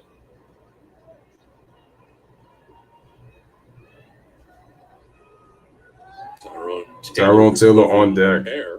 With his gapper double to right center field in the second inning. Here's the pitch. Waits on deck. Ball. And that's going to be a walk, and the bases are now loaded. Load them up. Back-to-back walks, 3 in all. And now a quick word from Fix Auto. In today's world, supporting your community means supporting your local businesses. Fix Auto Collision Centers want you to know that they're locally owned and operated. Call or click to find a body shop near you. Ruben Niebla is headed out there. A call has gone to the pen, I believe. Wait, so they're going to the bullpen? Goes out wow. to Nick Martinez, So Martinez is gone. That hit to begin the inning, and then back-to-back walks allowed by Nick Martinez, 3 in all. With the pitch count, Donnie, as far Karam, as I'm looking forward to the offseason. It was a great year. If you're striking guys out every inning, it's a different story. It's going to get that pitch count up, but only 2 strikeouts up to this point. The walks are hurting him in this inning. Karam, you should know this by now. So, who's on the Lakers, which is why he's not cheering for them. Who's on the Lakers? Big. You should know why. He's not gonna. Right here with the bases full of Brewers and nobody out. Now, there's the breakdown. Heavy work. All right, so Nick Martinez, he's thrown 10 pitches in the first. He had that 31 pitch second inning, 17 in the third, and right now in the fourth, he's thrown more. Is 102. He's done that twice. Tyrone Taylor coming up in the second inning did this. Went down and away. And that's what caused that 2-run single. That's the problem. Went exactly where that pitch was thrown. Here's the pitch, This and the ball gets away get from the catcher. up the line, but Dang. not far enough away to try it from third base for Tellez. You know, he's really had a lot of trouble in dealing with that pitch. And the bases are now loaded. 12-6. Yeah, he's had problems with position off the wrist, inside the leg. Yeah, Alofar has had problems controlling that curveball. But it's not all his fault, though. One heck of a job tonight behind the dish. Too much break to deal with. Brewers here with nobody out in the fourth inning. Guys, make sure to hit the like as you guys come in. Here's the pitch. And the ball is swung in the air to shallow right. Second baseman and right fielder coming in. Will makes the play. Throws it over, and the runners do not advance. Tellez can't tag. Good defense and good throw by Will Myers. Making the play. Okay, Martinez made a pitch. Big-time pitch.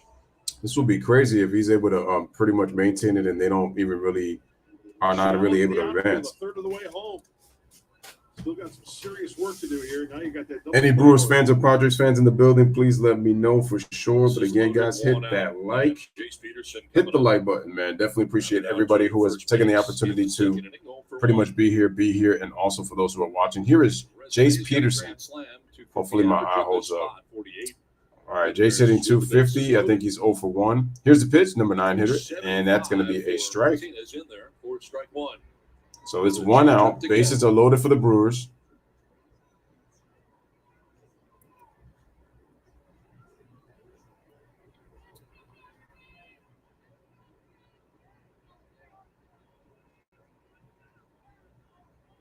And then we're back to the top of the lineup.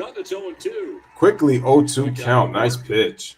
Well, you know, hitters in this situation, they're looking for the old number 1. They want to do some damage. So Martinez going soft right here with the 2 changeups in a row.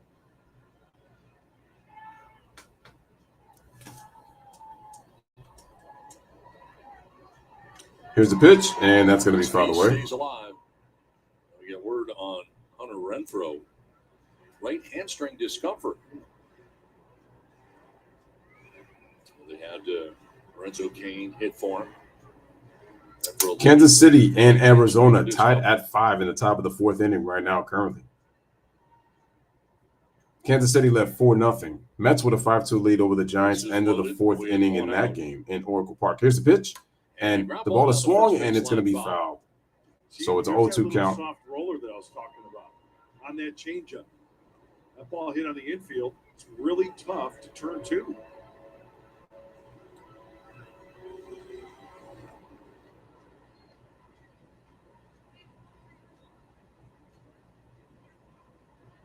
Bases filled with Brewers with 1 out here in the 4th inning.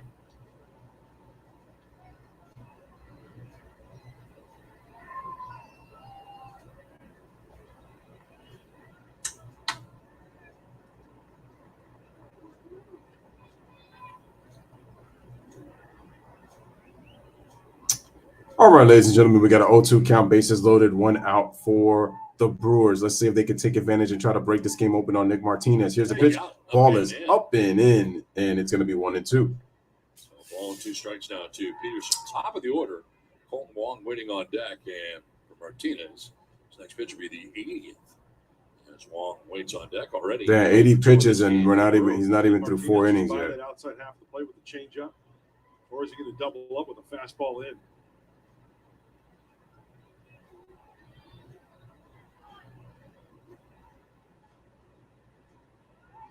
Swing and a miss combined, gets a strikeout, big strikeout. And strikes out Peterson. So the third strikeout for Martinez could come at a better time. 2 down. So that's the 3rd strikeout for Martinez, 2nd out of the inning, 2 away. Big strikeout. Nice changeup, and it's a gutsy pitch considering he's got the bases loaded. But he did have a pitcher's count, so. That's a changeup.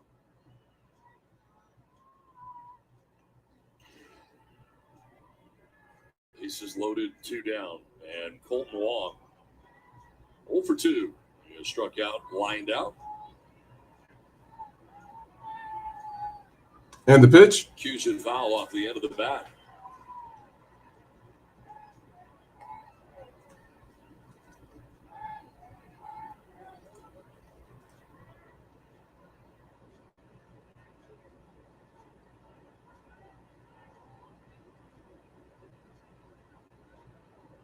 Field hit started this inning. Walks.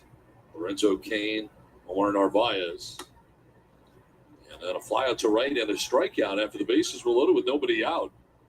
A curveball from Martinez makes it 1-1. Gotta be careful with that one. That one was a big-time hanger. You hang that one in the zone, and that could spell trouble. One pitch away from getting out of this mess. His 25th pitch of this inning. Another long inning for Nick Martinez. And the ball is fouled away. That's a ball and 2 strikes.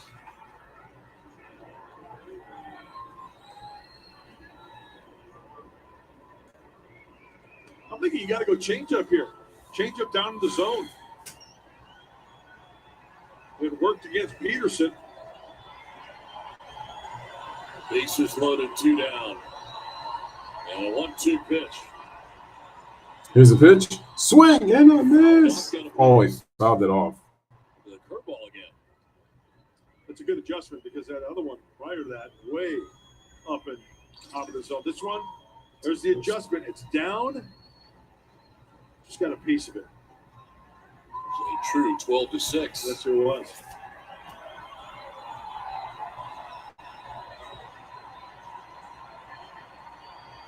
All right, here's the pitch. And the ball is fouled off. And battle continues. And that's going to continue.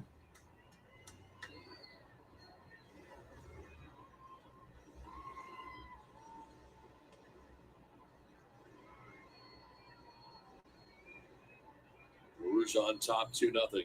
Had the bases loaded with nobody out. They're still loaded with 2 down.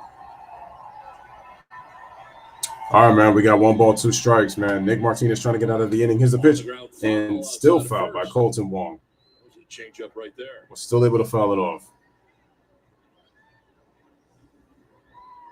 I see the Brewers hitters have had a hard time trying to lay off his changeup. To battle tonight. There's no doubt about that. Brewers fighting off a lot of pitches, foul balls. Yeah, I'm just kind of surprised the Brewers are actually going for that changeup. I thought they would lay off of it, knowing that he's throwing it down.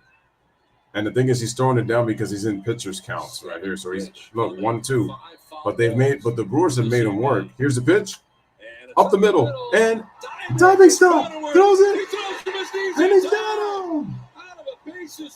What a play! Wow, Cronenworth, the Chromester, diving stop to his left. Gets him out. Nick Martinez is pumped up. Gets the big out to Hosmer over to first.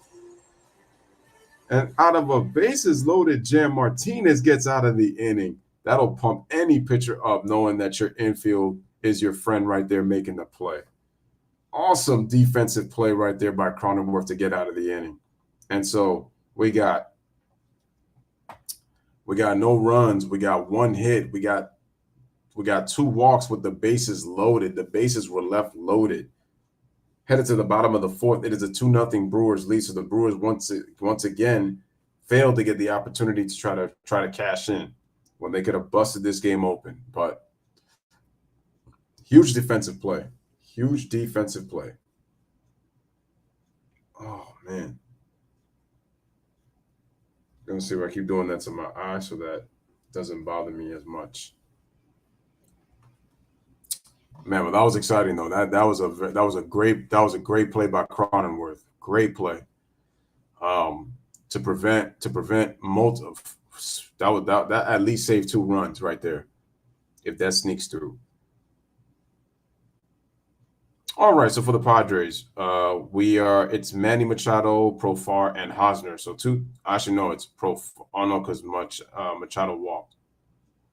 Wait, he made the last out? I guess he did. Oh no, because he had a walk. That's right. So it's Profar, Hosmer, and Myers. So 3, 4, 5, the heart of the order for the Padres coming up.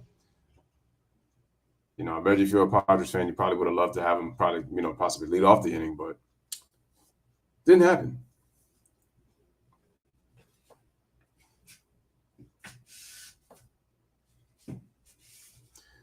Oh, let me see. Jay says, Karam, what happened to Jay Kidd's great coaching? The exact thing I told you was going to happen.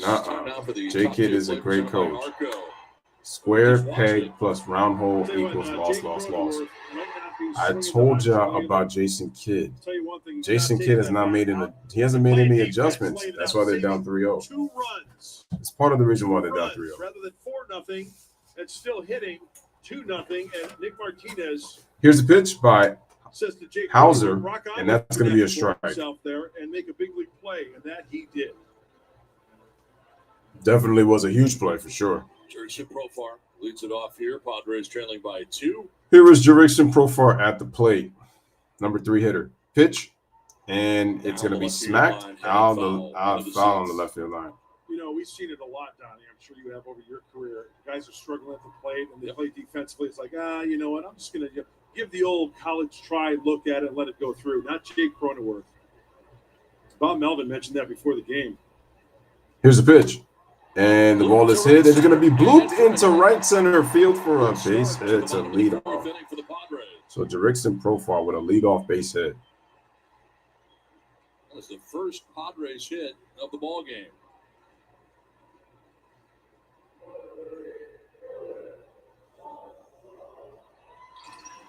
Profar, we talked about him fighting that one off. Let me get the hands in. Fight it off. It's up. The swing still looked good, though, because he kept his hands in, even though he had to fight it. Right center field. Talked about Profar in the pregame show. First segment. All right, here's Eric Hosmer, the first baseman for the Padres. Pitch. That's low. As Eric Hosmer walked in the first inning. One of 2 walks handed out by Adrian Hauser in the first. You know, nobody has a crystal ball and knows what's going to happen in this ball game. But let's just hypothetically thinking, right? Padres come back and win this ball game, 4-2, 3-2, whatever. You look back at that play from Jake Cronenworth, that could be a game saver. Runner on first. Here's the 1-0 ball upstairs by Hauser. 2-0. Defensive changes. Lorenzo Cain, after a pinch hit for Hunter Renfroe, takes over in center. Moving from center to right is Tyrone Taylor.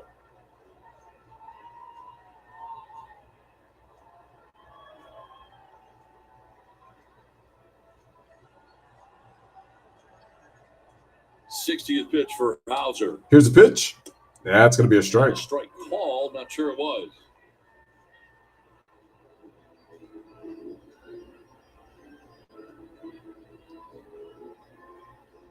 Padres get a leadoff single from Jurickson Profar to begin the bottom of the 4th inning.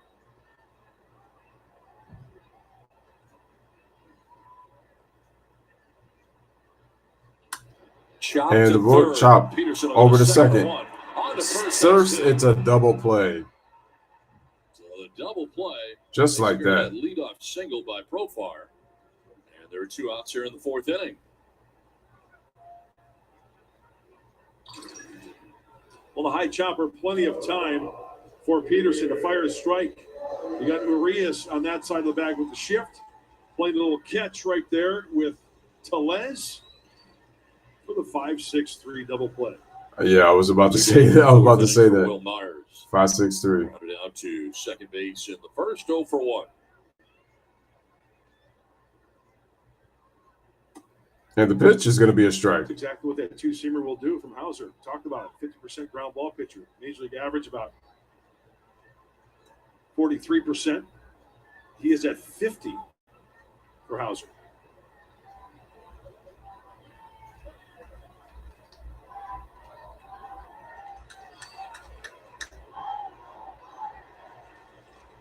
Crowd chanting, let's go Padres. And the pitch, swing and a miss. Should mention Profar's leadoff single has now extended his hitting streak to 8 straight games. His longest hitting streak since an 11-gamer back in 2020. His career high is 13 games. Back in 2018 when he was still with the Texas Rangers. Raced on the double play. It's a long time. Here's the pitch. And the ball is going to be fouled away. By the Brewers, so it's still 1-2.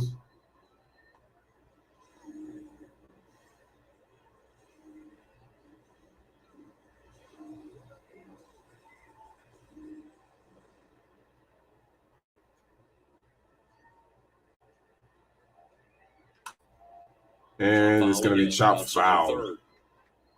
They really had him lunging on that curveball. That looked like a very crushable curveball. Will kind of just open up that front side a little bit, tapping it foul. All right, here's the 1-2. Strike three, right down the middle. Three and the end of the fourth. And Myers is down looking. So no runs because of the double play. Nobody left on base. No hits at all. So through 4, headed to the top of the 5th. It is Brewers 2 and the San Diego Padres nothing. So back to the Brewers we go. So it looks like we have Urias, Yelich, and McCutchen. 2, 3, 4 hitters for the Milwaukee Brewers coming up here on the Lewis Sports Network. Jay says, J-Kid looking like Glenn Rivers, expecting the same thing over and over and over to have winning results. Warriors are on cruise control. A cat playing with a mouse. Yeah, I mean, listen, man, I said it. I said it. The same old thing. Same old thing. The offense, you're letting Luka do what Luka does, and it's not going to be working, especially if you can't get the teammates involved. It clearly shows they need to play a system. Luka needs to lose weight. Now, everybody hating on J-Kid now. The thing is that J-Kid's not a great coach. I've already seen it. This ain't hit. This is not even hate. It's for what I've seen in the past. Nothing new here. I told y'all, man, prisoners of the moment. I told you. I told people. Jason Kidd has changed. No, he hasn't. No, he hasn't. When he has to play a team that actually has the X's and O's, they got the players that execute it, I was like, we're going to see what J-Kid was made of. I said this was the series that showed me if J-Kid, and I even said that J-Kid's expectations were really more so going to be next year because the Mavs overachieved. That's why he's going to be saved this year. But I've seen this role too many times. I told you. I told everybody. I told you about this. Nothing new. And then when Jason Kidd doesn't get it done, people are going to get really frustrated with him. You'll see. I'm telling you, mark my words. I'm telling you right now. It's the reason why he didn't last long in Milwaukee. You'll see.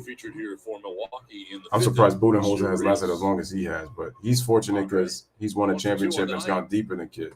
That's all. But I call him Dud for a reason because he makes dumb coaching decisions in his own right. Top of the 5th, here is Luis Urias, 1 for 2 with a single. Top of the 5th. 2-0 Brewers lead over the Padres. Here's the pitch, and that's going to be a ball. Surprised Nick Martinez is still in there. That was his 89th pitch of the game. I'm actually surprised that he's in there. You know what? But I guess they're going to try to get 5 innings out of him. Abundance of pitches last half inning, and what happened? I like Nick Martinez to go back out there. You know what it is? It's Bob Melvin basically saying, dude, you know, you're going out there again. You're going to make an adjustment and have a nice clean inning here. And the pitch. Giving you the chance to do inside ball. That's the way I see it. And I think that's what we've seen all year, right, Don? Well, pretty much. And, you know, he's definitely gone to the starters much more deeply into games than the last few years for the Padres, for sure.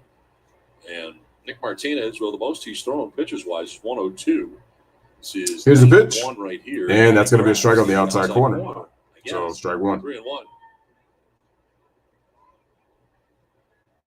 Corner of 16th and Imperial. This Christian Yelich, he waits on deck.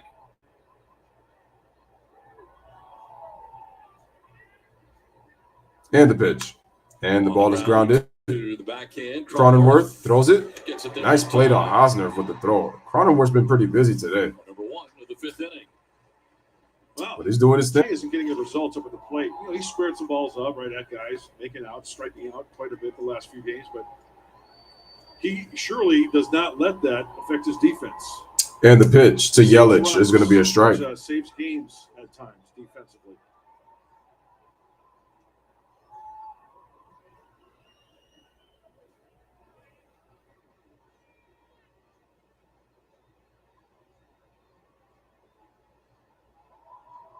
Here's the pitch off the plate, and that's going to be ball 1. 1-1 to Yelich.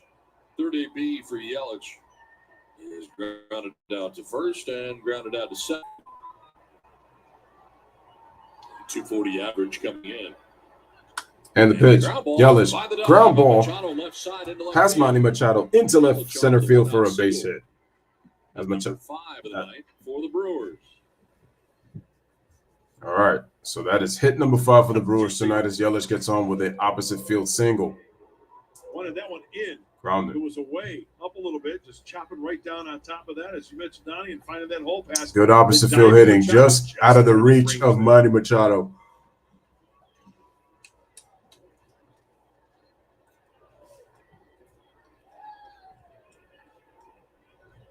One out, one on. And Andrew McCutchen. Infield hit and the fly out to center. 1 for 2. All right, McCutchen 1 for 2. First and Snapped over the back-to-back first. safety That is one Yelich. was that infield single he got 2 innings ago.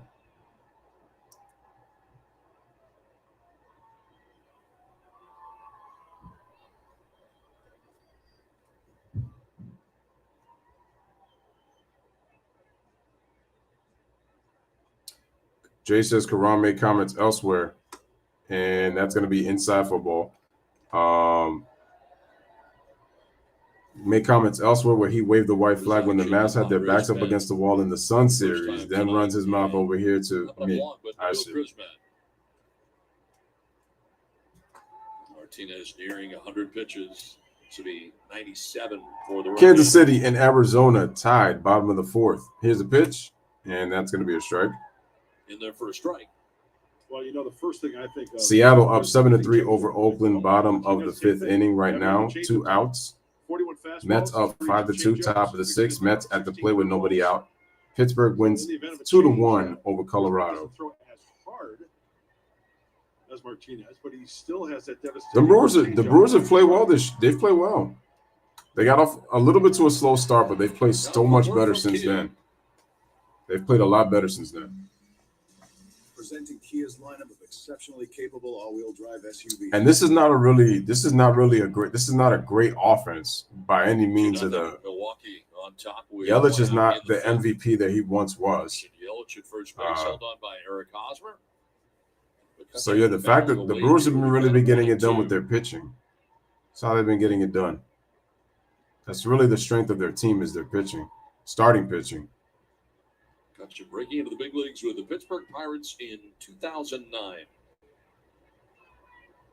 Until he was a Yankee and Giant in 18. Here's the pitch from Martinez. Inside, jam, still 1-2.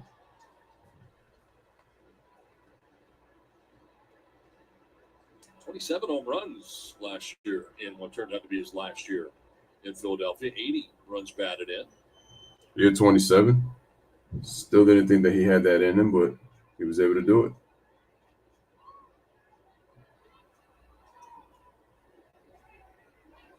This will be an even hundo.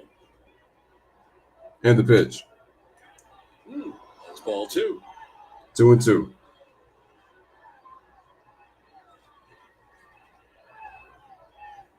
One pitches in that second inning. That was the inning in which the Brewers scored the game's only runs.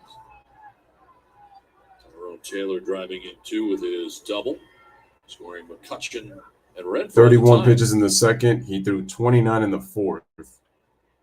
2-2, 1 out. Runner over to first. Yelich gets back. Diving to the outfield side of first base.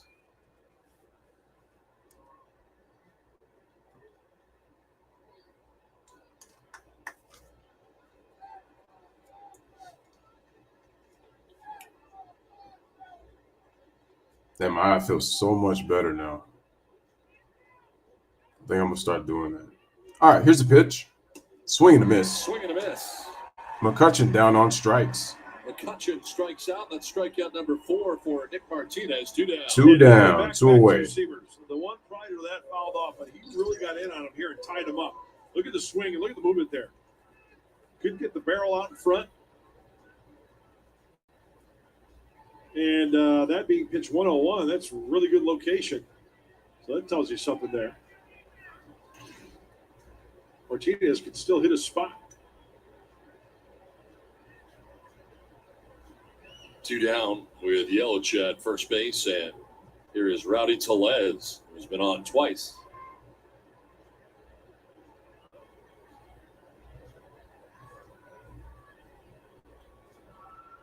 Here's Rowdy Tellez at the plate and the pitch.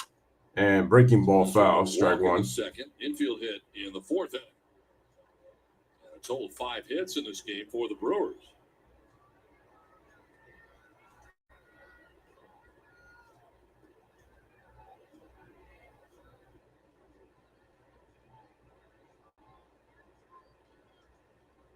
Rays grounded down to begin the inning. Yelich with a single to left.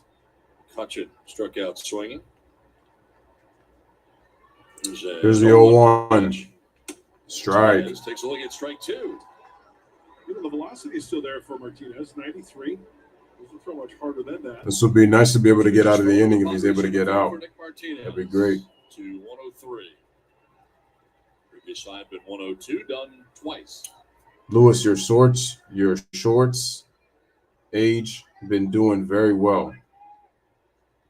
Are you trying to say my videos? I think that's what you're trying to say, but thank you, Nets. We'll appreciate it.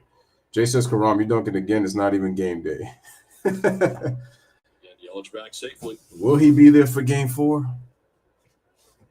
Listen, I get it. Karam loves his team. Ain't got no issue with that.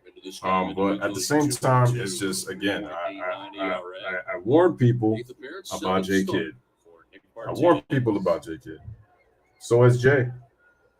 This is nothing new. See if that's the changeup. I said it from his days with Brooklyn and Milwaukee. I ain't trust him. Yeah, the Mavs got far, but bounced it, whatever it was, and it did appear to be the change. And this is the problem that we do. It's like, and once again, nice block by Alfaro. Been busy tonight. Oh yeah. Aquaman. He looks like Aquaman? I guess you're trying to say because of the hair, but listen, man, Jason Momoa, let's see here. The only guy who looks like him is freaking Roman Reigns. Them dudes look just like one another. Yeah. Keep it down. Roman could have played Aquaman. Bounce it if you have to. Pitch. Ball. 2-2.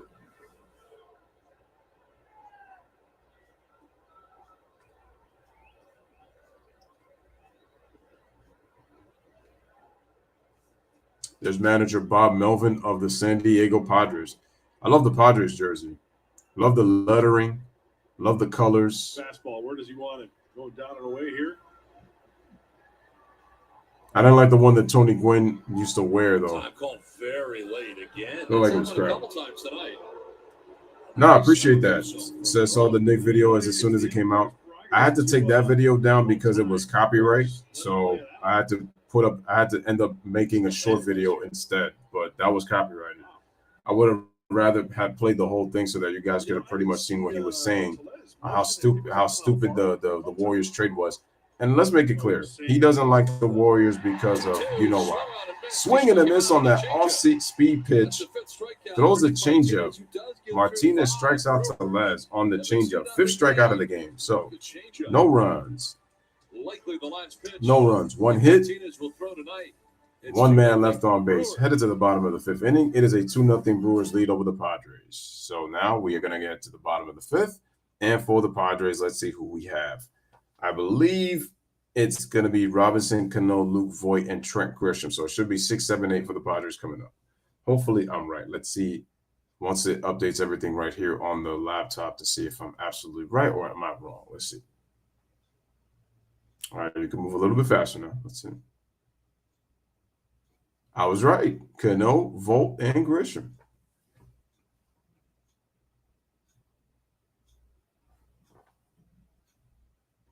That's how you make a prediction.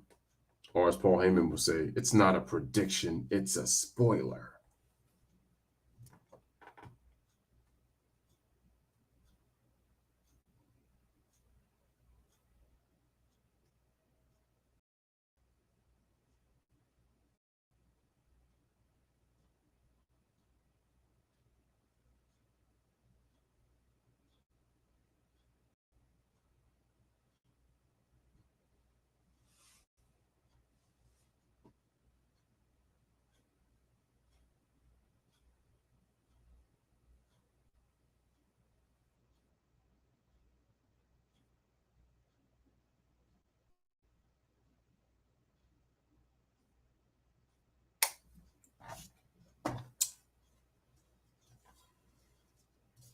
Hope you guys are enjoying the game right now. 2-0 Brewers.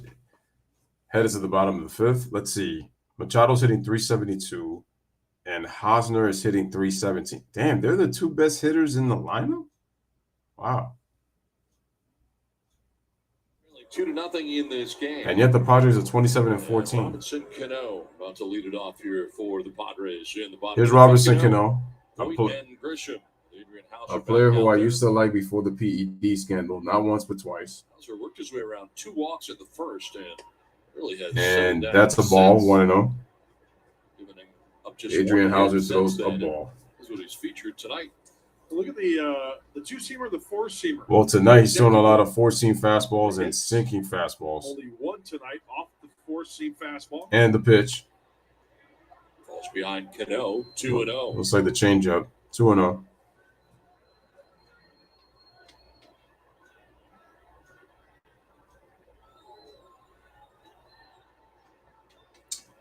Nets World says my favorite Kobe versus LeBron duel was in 2008. That was a good one. The one in Staples, right? And the ball is hit to the right side, fielded by Tellez, gets it over to Hauser, for the first out. That seems to be the theme tonight for Adrian Hauser. Or 2010 in their last duel. We talked about it earlier. He's got the 2-seamer that he will induce the ground ball. 50% ground ball rate this season. The average in the major leagues is 43, and the infielders know that when he's got that 2-seamer, even the double play will happen out of the hand of that right-hander there. He's got tremendous movement on the night, 44 fastballs. He's mixing the 2-seamer within that 44. Slider, 11. Hauser, 3 strikeouts, 6 groundouts, 3 flyouts. Flyouts for the right-hander. And the pitch. Inside ball 1.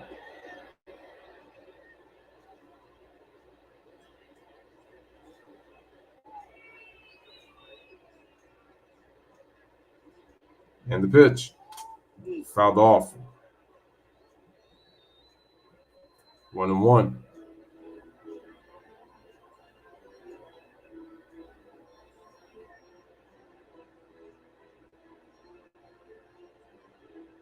Voit 0 for 1, grounded out in the second inning. Hitting 182 on the season, 2 homers, 7 RBIs, and he has a, is that 6-8? Yeah, it looks like a 618 OPS.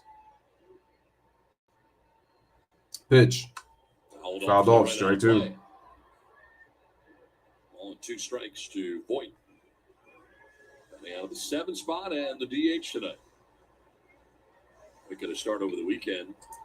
2010 will always be a classic for me. That was when I was first watching. Come in this capacity as the Padres DH. Here's the pitch, and the ball is going to be fouled off. Still 1-2.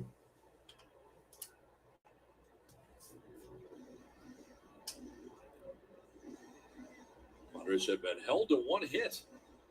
Adrian Hauser tonight, that single for Jurickson Profar led off the 4th inning, but quickly erased on the 5-4-3. Honestly, be throwing a no-hitter. Here's the pitch, and the ball is going to be lined to right field, and it's going to dunk in for a base hit. So Luke Voit gets a 1-out base hit, and he'll go to first. Well, Taylor thought about it. He thought about, charging this one and maybe catching it shoelace high as Voit goes the opposite way. But you're up by 2. You want to hold him to a single. You've got 1 out. Keep the double play in order. And he plays it safe on the big hop. 1 out, 1 on, and Trent Grisham coming up, the former Brewer. Here's Trent Grisham, 0 for 1. Ground out in the second. 145, 1 homer, 12 RBIs, 490 OPS. Hitless his first time up. Here's the pitch. Lines it into left field, and it's going to be a base hit. Headed for third. All right, Yelich fields it, and Voit. The third base is Voit. So because the throw went to third, he allowed to go to second. Base. So that'll be a single with an advance to second as Luke Voit goes to third. And so the Padres now have runners on second and third with 1 out. So they can get themselves on the board here in the bottom of the 5th. High 2-seamer. Hey, get the right there on the plate. Right? It's off the plate, but mid-thigh high. Now everybody is off. Grisham's got that play in front of him. And immediately when he sees this throw from Yelich, gotta go. Great piece of hitting right there by Grisham. Stand back. He is safe, and the Padres got action right here. They give Grisham credit for a double. So second and third with one out. Jorge Alfaro coming up. Wow, so the Padres are in business. They just got to capitalize right here. And if they could just at least get a fly ball, they could get this to 2-1. Here's Jorge Alfaro. Runners scored 4 out of 6 times. Runner on third with less than 2 outs when he's at the plate. MLB average is 56.4. So he's an above average person to drive somebody in. And the pitch. Fouled off, strike one. For strike one. That's be going after that first pitch.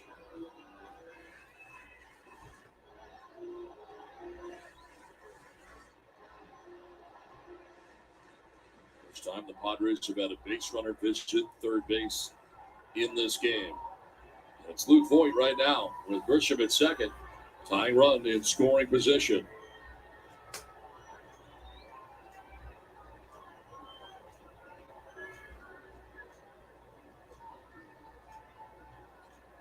Here's the 0-1.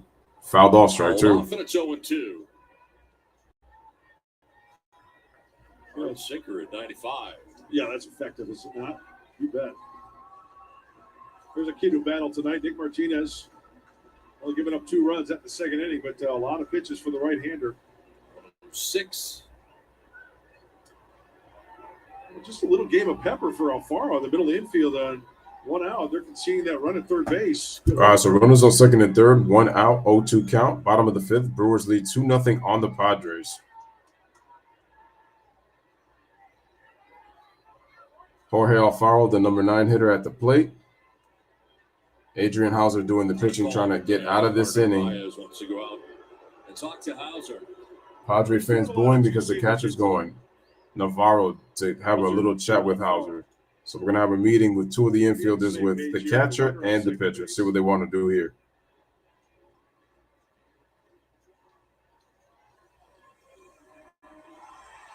You notice whether or not they've used PitchCom in this game? Ouch. I haven't seen it. I think they're going traditional signs. 1 out, second and third. Lloyd at third, Grisham at second. Let's see what we got. And the pitch. Ball 1. Downstairs.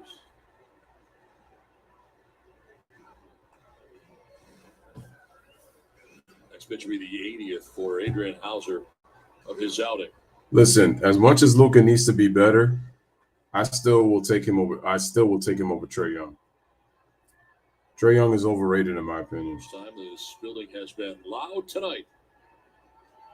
Brewers have not been able to do much with Adrian Hauser until now, and it's. I told you that was the game Dallas had to get in order to get back in this series. They're done. 2 Alfaro. 2-2. This is a sweep or gentleman's sweep. Don, you mentioned about the Brewers not using pitch count, as Craig Counsell looks on. So using signs traditionally, right? Well, you never know. A guy could get crossed up. That would spell a run. Crowd trying to chant, "Let's go Padres." Whether it's the first sign or first sign after 2 or the third sign or pumps, everybody is different.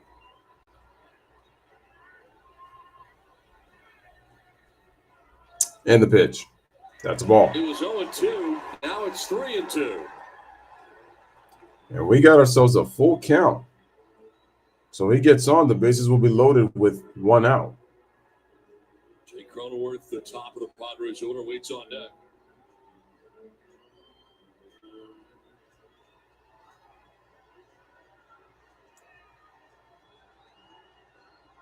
It's been the best hit of these last 2 games. All right, pitching from the stretch. Here's the pitch by Hauser. Jam on the hands. Grounded.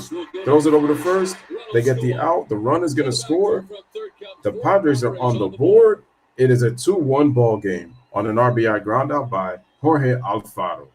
And taking third on the play is Grisham. And good base running by Grisham as he heads over to third. There's that little game of pepper I was talking about, and a heavy dose of 2-seamers in. Got in his kitchen. Fought it off. Nah, pretty solid job. 12 hopper to short. Cutting the lead in half. 2 down. Grisham at third base. Tying run, 90 feet away, even closer now. Here we go. And Cronenworth fouls it off, strike one. Oh, that pitch was in his zone as well. The crown's up. Yeah, middle in, something to turn on. It's worth another look. We have seen him do some damage on a pitch like that. Shout out to TJ. And the pitch. Upstairs for ball one.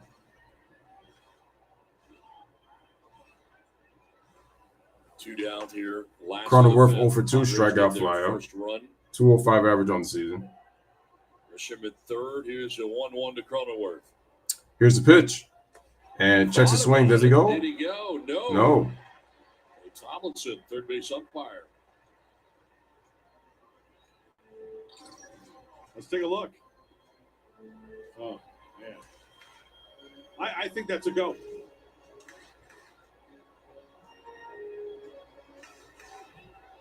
Well, if that's your opinion, then it must be a go. 2-1 count for Hauser to Cronenworth. 2-1 game. RBI ground out by Jorge Alfaro, and it's a 2-1 Milwaukee Brewers lead. Here's the pitch in the bottom of the fifth, and that's going to be a strike on the outside corner. 2-2. Picks up that outside corner, well placed. Don couldn't have said it better myself. Took the words right out of my mouth. I was going to say, location-wise, it was great.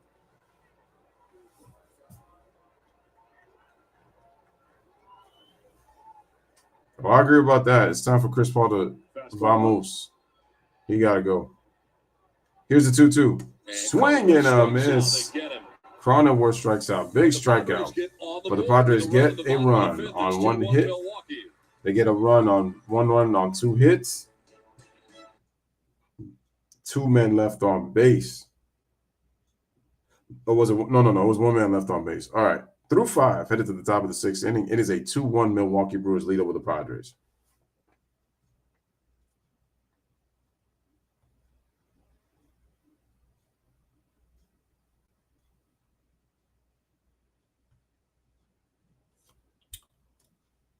All right. Is Cronenworth going to lead off? No, because he's 0 for 3.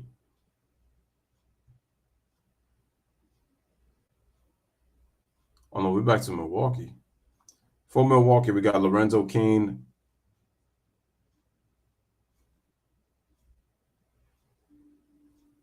Omar Nunez and Tyrone Taylor. 6, 7, 8 for the Brewers coming up. Obi Toppin will have trade value if he was playing a lot more minutes. That's going to be the key. If he plays more and his production can increase, he's got trade value. I think he has a little. He doesn't have a lot, but he has a little bit of trade value. But key thing is for him is that he has to play more.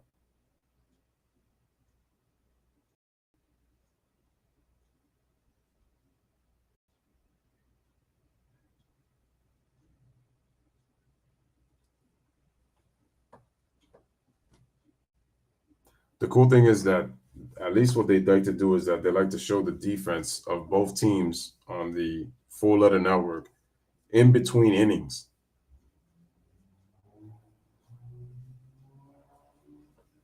At least in between. Stay for the fireworks. Join us Saturday, May 28th as the Padres take on the Pittsburgh Pirates. Enjoy a post-game fireworks show to start the summer. Visit Padres.com/tickets today. Should be outstanding on Saturday right here. Get your tickets for Petco Park. And we're going to get started with Lorenzo Cain. It's all about having fun at the old ball yard. Nabil Crismat into the game for the Padres. Nabil Crismat. Right-hander was at San Francisco. So Nick Martinez's night is done. A few days ago, inning at 2/3. 11 games pitched, 2-0 record, 1.31 ERA, 20 and 2/3 innings, 9 walks, 18 strikeouts, no home runs allowed, and opponents hitting 153 against him.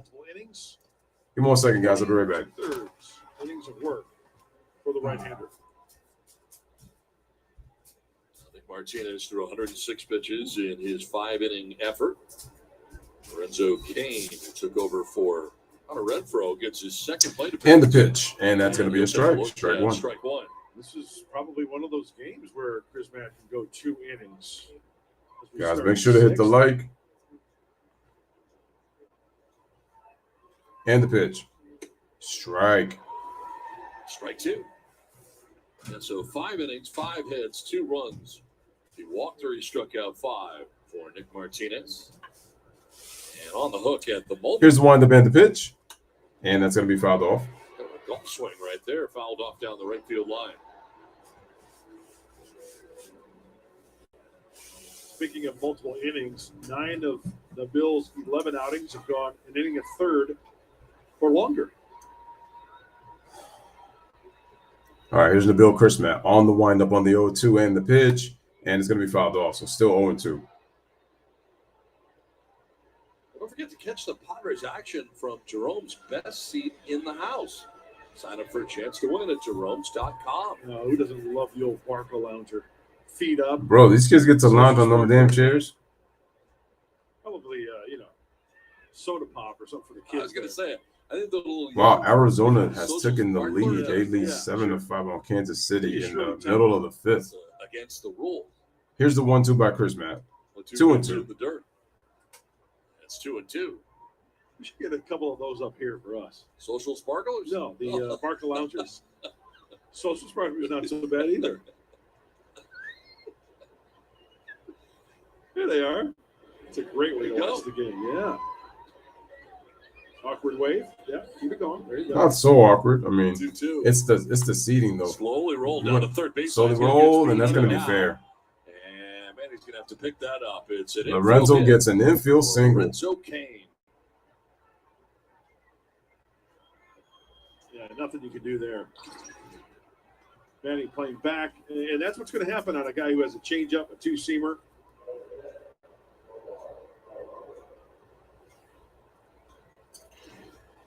All right, so we got an infield hit by Lorenzo Kane. Teammates, Kansas City Royals down there. Eric Hosmer, Lorenzo Kane.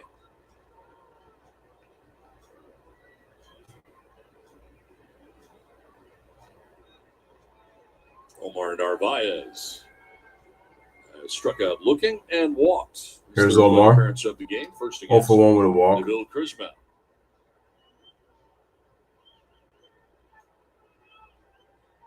And the pitch.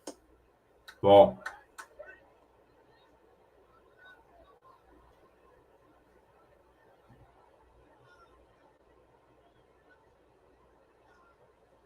We got a runner on first, top of the 6th, 1-0 count here at Petco Park. Brewers lead 2-1 on the Padres. Chris Matt trying to get out of this inning unscathed as he snaps over the first one with Lorenzo Kane to Hosmer, but he gets back. Never know. You might send him here. Get a good jump. Guy who throws change-ups, right? Slower to the plate. See if Chris Matt counters. Oh, big leg. And the pitch. Ball. No slide step that time. No. You like the slide step, don't you? I don't. I feel it takes away from my pitches. Really? Yes. The quality of my pitches. I got you. Yeah. Sure. Yeah. I don't like the first things first. Yep. Right? All right. Here's a 2-0 by Chris Matt. And the pitch. Fouled away. Strike 1. Oh, it's fouled first off name too. basis. Yeah. Mad Dog. Actually, I've never met Greg Maddux. Really? No. Super guy. I met Mike Maddux. Yeah. I've never met Greg Super Maddux. guy. Former Padre. Both of them. Yes.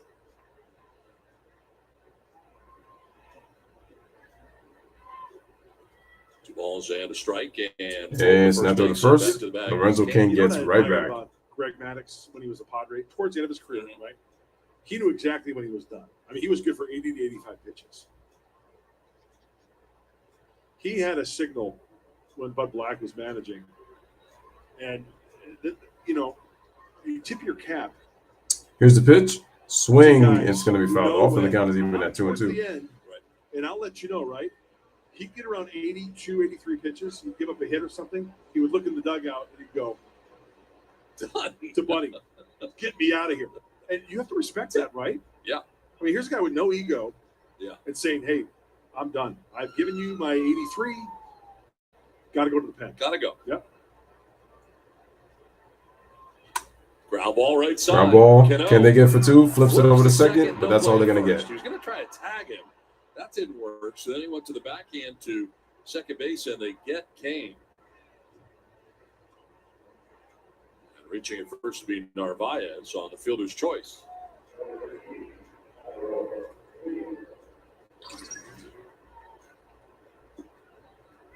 Got caught a little bit there in that glove. They get the lead runner. But they don't. So Lorenzo Cain is out, but they don't get the lead runner. One out, one on. And Tyrone Taylor coming up now for Milwaukee. Taylor doubled in the second to drive in the 2 runs that the Brewers have. RBI's 13 and 14 for the Brewers, now right fielder in this game. Started the game in center. Right hamstring discomfort chased Hunter Renfroe from this game.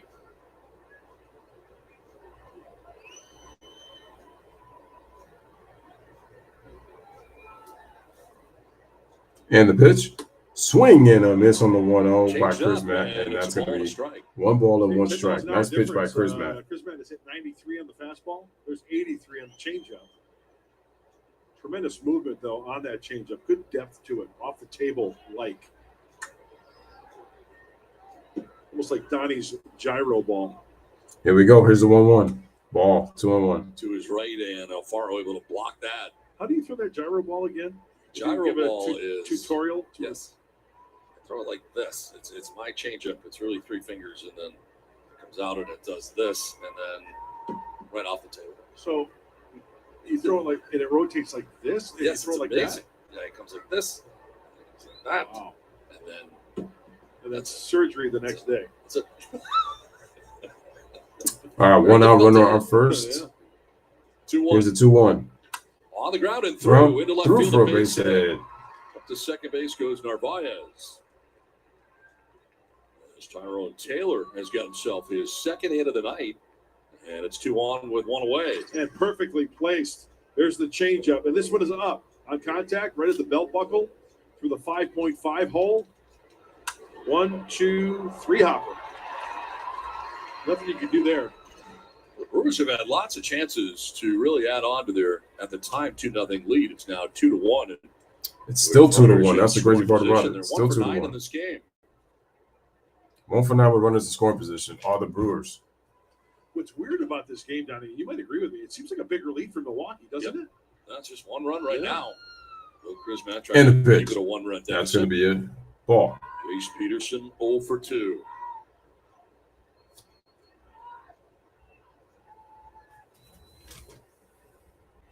Jace Peterson, the number 9 hitter.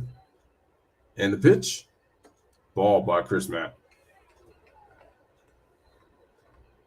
I think that curveball that we just saw from the Chris Matt is kind of like a show pitch early, first couple of pitches. He goes 2-0, now it's a fastball count. We've seen him many times go changeup here. Runners on first and second. Here's the pitch. Strike. And their first strike on the changeup. And it's 2-1. Jace Peterson appearing in 27 games for the Padres in 2014.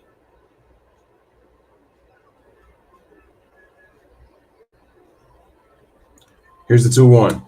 Right up the middle. Got a piece. Fielded. Steps on second. Over the first. Double play by Cronenworth. This guy Cronenworth. Slow up a little bit up the middle. I think it might have hit the dirt, It's a 6-3 DP. but it slowed the ball down. I think if it wasn't for that, I think that was a base hit. But anyway, huge double play gets him out of the inning. Back of the bag at second. Cronenworth, Turns into 2. the unassisted. Out of the jam unscathed. It's 2-1 Brewers. Wow, the unassisted 5-3 double play by Cronenworth, who's made some defensive gems in this game to be able to get out of the inning. So no runs, 1 hit, 2 men left on base. Headed to the bottom of the 6th inning. It is a 2-1 Milwaukee Brewers lead.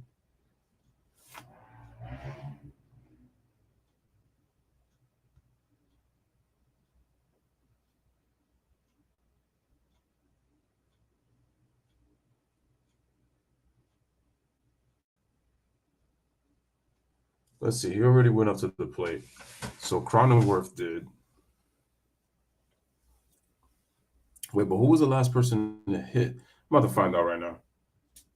It was so it was Cronenworth. So it's Machado, Profar, and Hosmer. So it's the 2, 3, 4 hitters.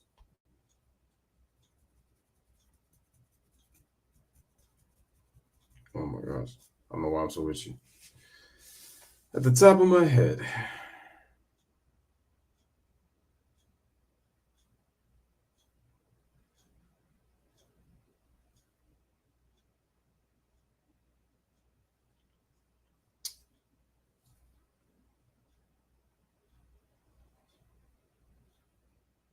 So Jay said Falcons fans too. He said, I try to warn you.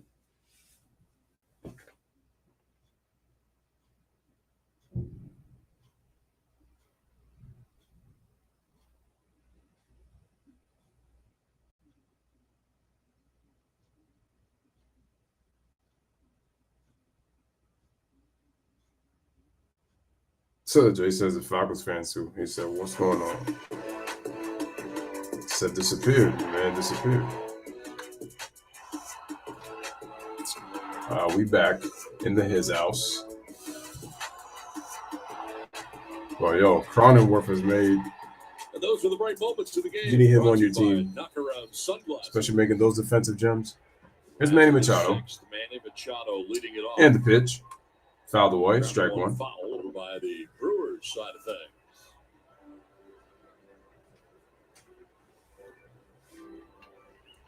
Machado 0 for 1, had a walk in the first inning. 2, 3, and 4 featured in the inning. Machado, Profar, and Hosmer. Here's a windup by Hauser in the pitch. That's a ball. 1-1. Well, how many goes? In wins, he hits 438, 23 ribbies, 17 extra base hits, 18 strikeouts. In losses, he only hits 240. Here's the pitch, and that's fouled off. Third, finds himself down here 1-2. And without a hit tonight, he walked in the first, fly out to center in the third inning. Padres have been held to 3 hits by Adrian Hauser. 2 of them came last inning. Led to the Padres' first run.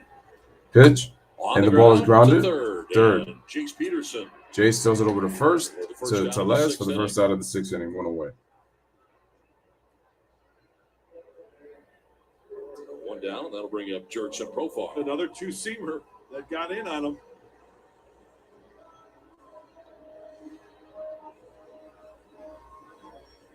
Profar singled his last time up.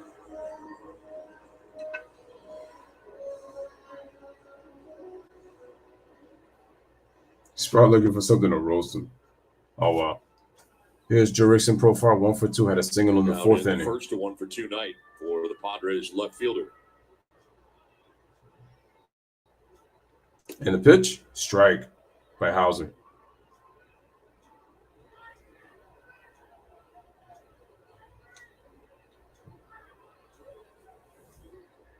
All right, here's the 0-1.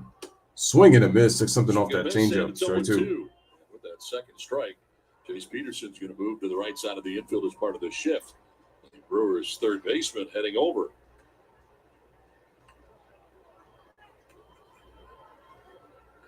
Most pitches thrown by Hauser in a game is 101, done twice. Like on April 29th against the Cubs. 101. Let's see, pitch sequence thrown by an 8. 32 in the first, 15 in the second, 7 in the third, 13 in the fourth, 20th in the fifth, and 7th right now in the 6th. Pitch, that was the 8th pitch of the inning. That's going to be a ball. Got a chance in that first 1 and 2. 2 walks. Nothing to show for it. Most pitches he's thrown in a frame this evening. And then he settled in.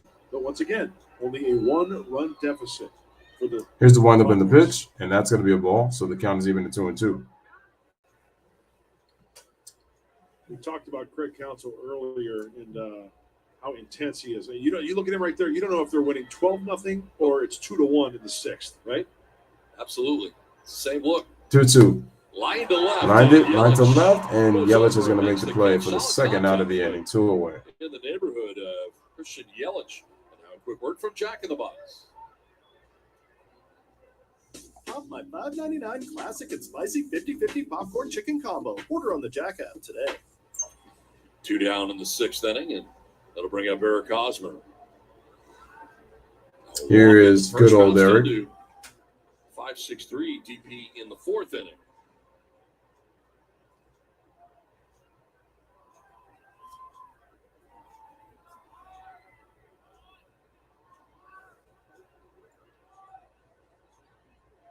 Down the first base. Shout out to Braves fan. Oh, you don't have a call. Oh, shit. You're just baseball, basketball. That's it. And you like the NFL. You just don't got a team. Yes. When you talk prior to those playoff games. Prior to the games, no. You have a chance to talk to the manager alone, you and your partner, for like 10 or for 15 the postseason minutes. games. Yes. This is lined at caught third. And it's caught. Jace Peterson makes the play. No outs. No runs, no hits. 1-2-3 inning right now here in the bottom of the 6th through 6. It is a 2-1 Milwaukee Brewers lead over the San Diego Padres. So make sure you hit that like button if you have not hit the like as of yet. Definitely appreciate you guys taking the time being here. And now let's take a look to see who is going to bat for the Brewers in the top of the 7th. Right here on the channel. And it is, as we're back, I think we've gone through everybody. So it should be back to the top, I think, if I'm not mistaken. So Colton Wong, I think, should be leading off. Let's see if I'm right. Yep. Back to the top of the order, as like I predicted. Colton Wong, Luis Arias, and Christian Yelich coming up for the Brewers. The Brew Crew.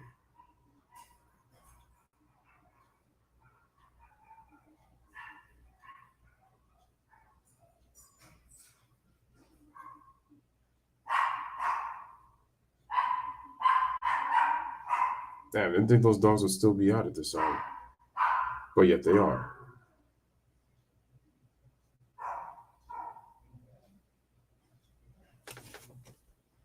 What else is new?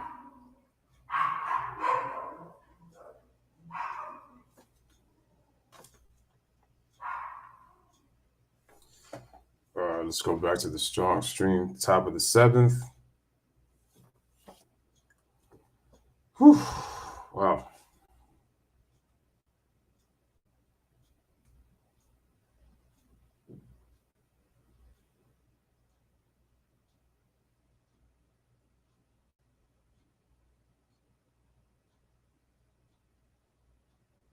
Replay, Jake Cronenworth. Up the middle. Probably saving 2 runs. Absolutely right. He did save 2 runs. Off the range. I said it when he made the play in that inning. His knees. The transfer, yeah. Nick Hernandez loves it. Had it not been for that play, the Brewers would have been up 4-0 at that time. Nick Martinez. I got so excited.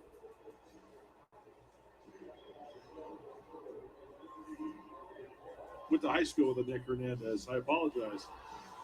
Here comes Colton Wong to lead it off here in the 7th. We got a new pitcher for the San Diego Padres. It is Tim Hill. 10 games pitched, 10.50 ERA, 6 innings, 3 walks, 1 strikeout, no home runs, and opponents hit, I think, 2-something against him. Sidearm delivery from the left side, and that's going to be inside for a ball, in and low. Now, Krismat goes just the 1 inning and gives up 2 hits, get the big double play. Get out of the jam in the 6th inning. We've seen that act before. Does that all the time. Guys on, and then all of a sudden able to roll a deuce. Yeah. Wong. Colton Wong 0 for 3, strikeout, line on grind out. Every out imaginable. Here's a 2-0. Strike right down the middle at the knees. Strike 2-1. Tim Hill activated over the weekend. It's a huge part of the bullpen last year, certainly last couple years for the Padres. There's a it's going to be fouled out of play. Will not have a play. It's on the roof. A quick word from Sequan Casino. Padres fans, surround yourself with everything you love about your team in the exclusive Padres Hotel Suite. Visit Saquon.com to book your stay. Colton Wong leading it off here in the 7th inning for the Brewers. And a totally different look for the Brewers. All right, here's a 2-2. Chopper over the pitcher. And here comes Cano. Cano, barehanded. That's Robbie Cano, don't you know? Who used to say that? Oh, John Sterling. Hey, Robbie Cano, don't you know? Makes the play to get Colton Wong out for the first out of the inning, 1 away. He's done this hundreds of times in his career. Timed it Watch perfectly. Barehanded, and the flip throw quickly gets him by a half step.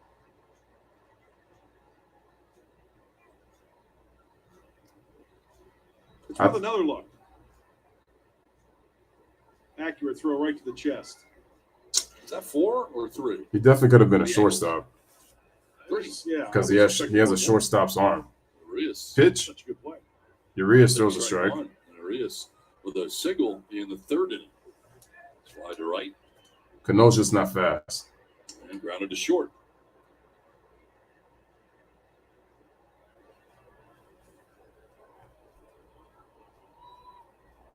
And the pitch. 2 short and Short. Cronenworth throws it for the second out of the inning. Quickly to away.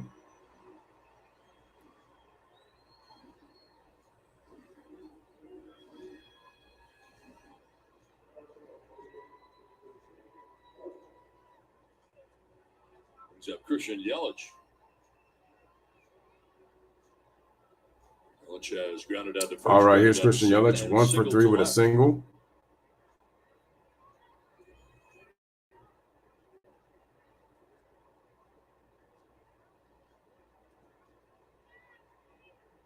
This is year 5 for Yelich in Milwaukee.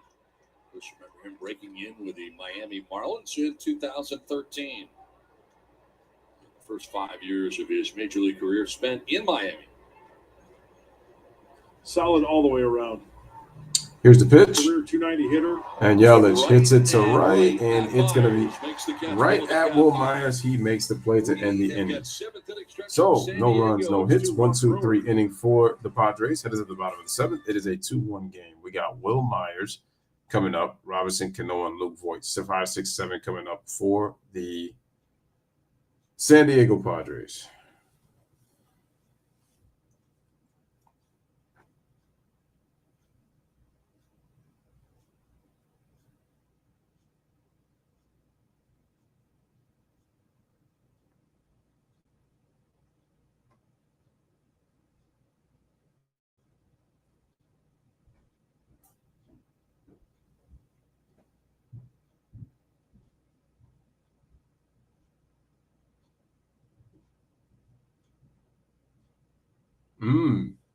So I'm looking at this Yankees-White Sox thing that happened on Saturday, and like I said, I have to look more into that situation with Tim Anderson, but looks like there might be a little bit of bad blood and no love lost between these two teams.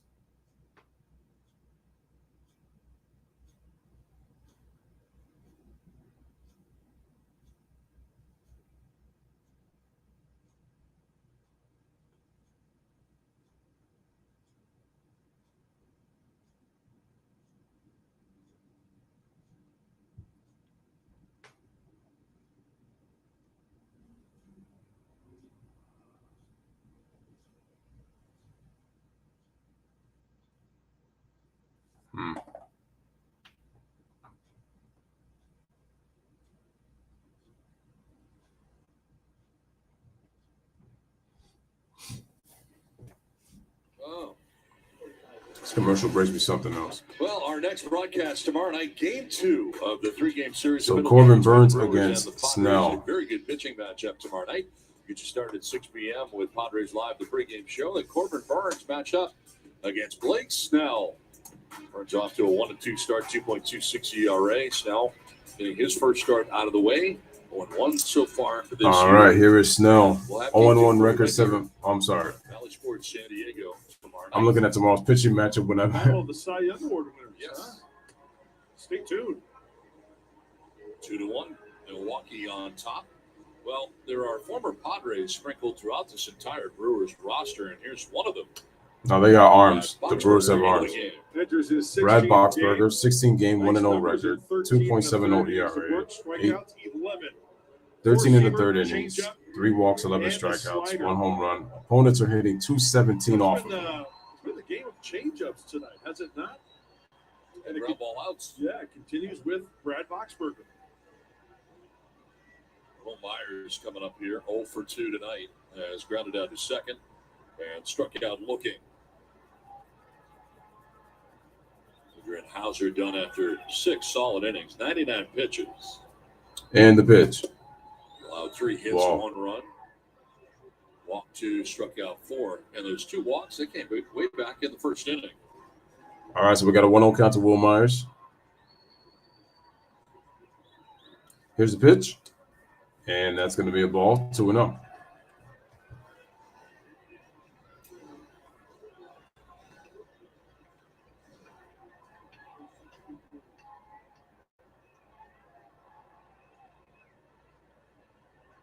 And the pitch.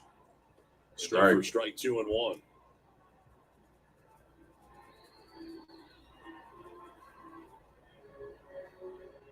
Berger, a Padre in 2012, 2013. 4 years in Tampa And the Bay. pitch. Strike. Counts even at 2-2. Stops in Arizona, Kansas City, Miami. This is year 2 as a member of the Milwaukee Brewers. I can't believe it was that long ago he was in the Padre uniform. My goodness. 2012, 2013. That was it. And the pitch. Driven to the gap in left center field. That'll get down. Track in the wall. And it goes all the way to the wall. Second. Will Myers will get himself a leadoff double. Starts things here in the bottom of the 7th inning. Will Myers.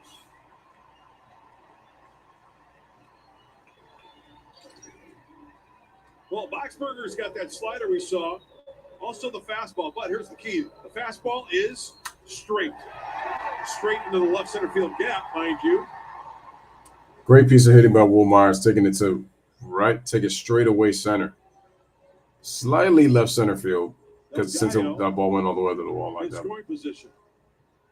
Lead up double here at the bottom of the 7th inning. Now Robinson Cano. So the Padres with an opportunity to tie this game or take the lead. Here's Robbie Cano, 2 ground outs. And the pitch. Inside, ball 1. Padres on the road trip, getting a chance to play here at Petco Park in a Padres uniform for the first time.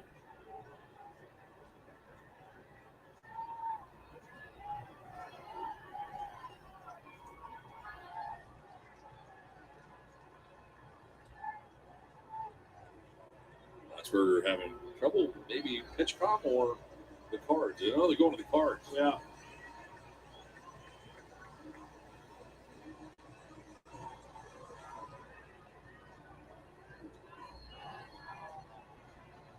All right, let's see. We got a 1-0 count. Here's the count to the Cano with the pitch and grounder. Wong gobbles it up, but throws it over to first to Tellez and gets the out. So 1 out away as Will Myers moves to third. Yeah, you can clearly see. I know it's a long season, but still, Cano looking like he's past his prime.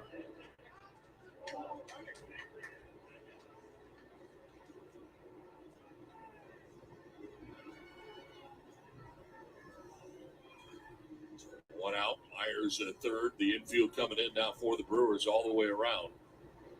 They're going to shift on the left side here for Luke Voigt. So Luke Voigt at the plate got to hit his last time up single in the 5th and scored a run.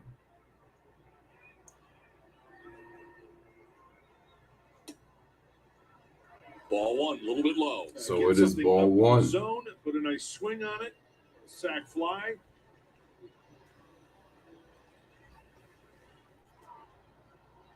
Boom doesn't agree. Has been in hot water too for some. Ball 2 down again. Oh, we know Boone's got a pass. So it's 2-0. Taking slider down and away. Something, pull, right? Luke Voigt pull a lot. Keep it on the ground. And the 2-0. Strike call. A delayed strike call right there by Chad Fairchild. Very late. Strike 1. That's the fastball they wanted. 2-0. Above the knees, right down the middle.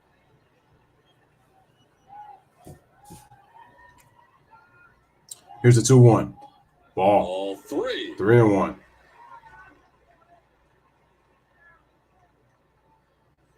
Grisham waiting on deck, working towards the bottom of this Padres order. Leadoff double by Myers. He's now at third with 1 out in the inning. Represents the tying run. Let's see if Luke Voigt could cash in. 1 out runner on third, 3-1 count, bottom of the 7th, 2-1 Brewers. Here's the pitch. Inside for ball 4. Go ahead and take your base. Excuse me. Not the worst thing in the world to be the Brewers, because now you kind of set up a double play scenario. And Luke Voigt can't run. You keep Voigt in the yard as he walks with 1 out. Boxberger a little bit all over the place. So Boxberger's just got to tell himself, get yourself a ground ball to where they can make a double play so you can get yourself out of the inning and keep this game 2-1, or else this game is going to be tied. Chris Hook, the pitching coach, hit it out there. Have a pinch runner at first base. Zokar will run at first.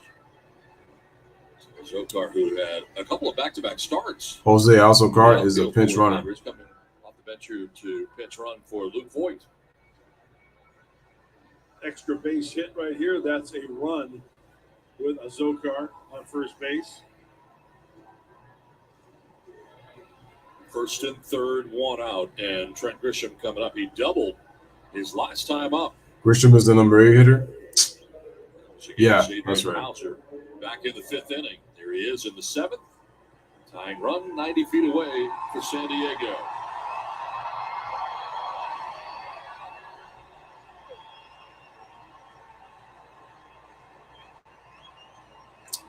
Here's Trent Grisham, 1 for 2. He doubled in the 5th.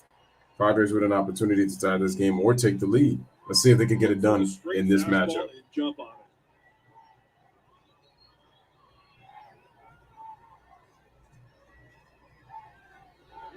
The first step back is Zokar.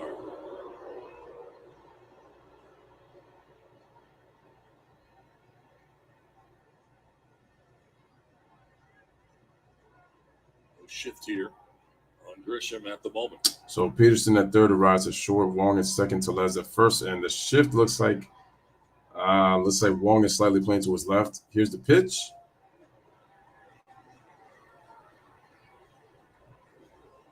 Count is 1-0. Grisham getting the signs from the third base coach. Wow, what a last name, Boxberger. First and third, one out. Padres could use a timely And the pitch. As Grisham will take strike one. Strike.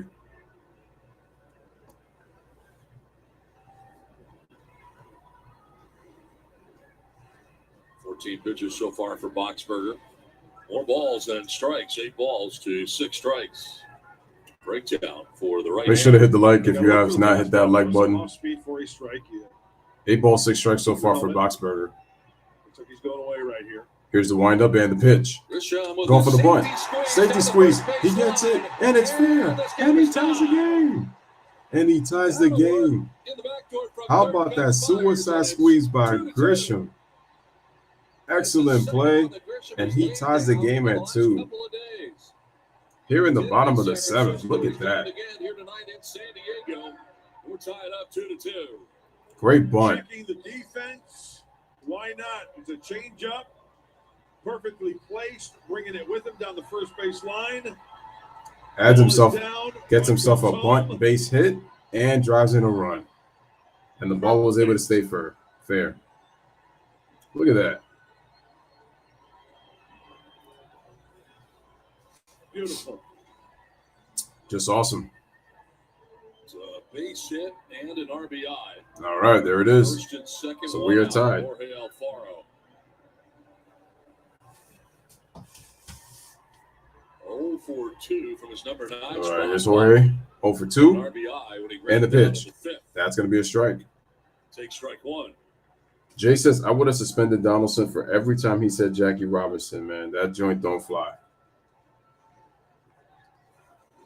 You know, Donaldson's been known as a little bit of a troublemaker in the past. Here's where Jorge always looking to start a fight, something, even if it don't concern him. He loves to talk. Lefts off the backside, no throw. Was a pretty good player, don't get me wrong, but still. Loves to hear himself talk. He's got his moments. Zokar now running at second base. Trent Grisham at first. He's got speed on the bases right now for the Padres. See what Alfaro can do here. Down 0-1. Let's see if we can do it. Here's the pitch. That's going to be a strike. They get 0-2, and that. Quick 0-2? No. Off the plate. That was off the plate. Why did they? What? And the wow. Yeah, that was off. Catcher and they called it. The same call. Shaking my head. Sometimes you ask yourself, what do you know, right? Standing up, wanting that fastball up. It was out of the zone. All right, so it's 1-2. Farrell this year with runners in scoring position, hitting at 300 with a home run and 7 runs batted in.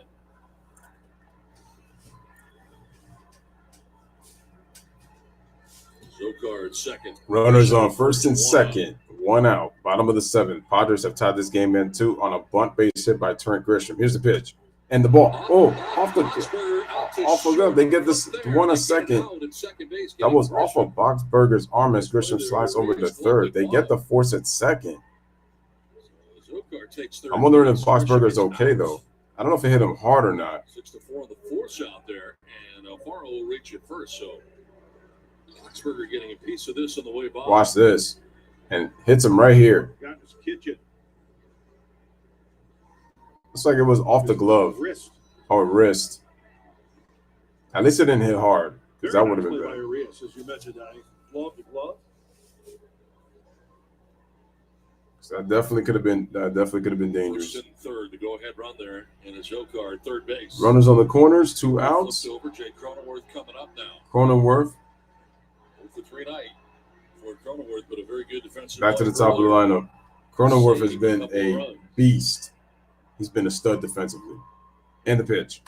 Fouled away, strike 1. Line foul, out of play. Wouldn't it be sweet, as you just mentioned, Cronenworth saving 2, but right here, driving in the go-ahead. That'd be something, wouldn't it? Zokar at third. Alfaro across the diamond at first.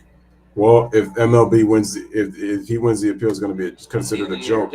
In the air, considered joke. Not enough foul territory to cover that, so that's out of play. So quickly 0-2. So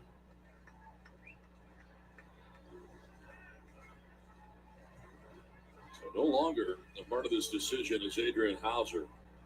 Left after 6 innings and a lead. Tie game now.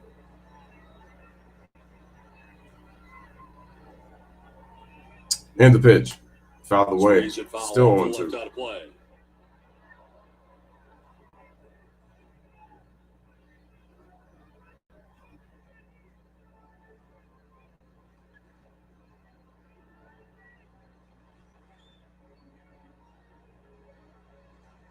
Zokar getting that walking lead off the bag at third. All right, let's see what we got. Long inning for Boxberger. This would be pitch 23 of the inning. Here's the 0-2. Ball. Earlier, they got Cronenworth to chase the high fastball. Doesn't this time. Lays off.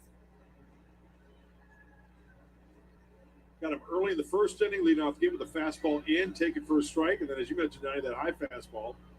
Here comes another fastball.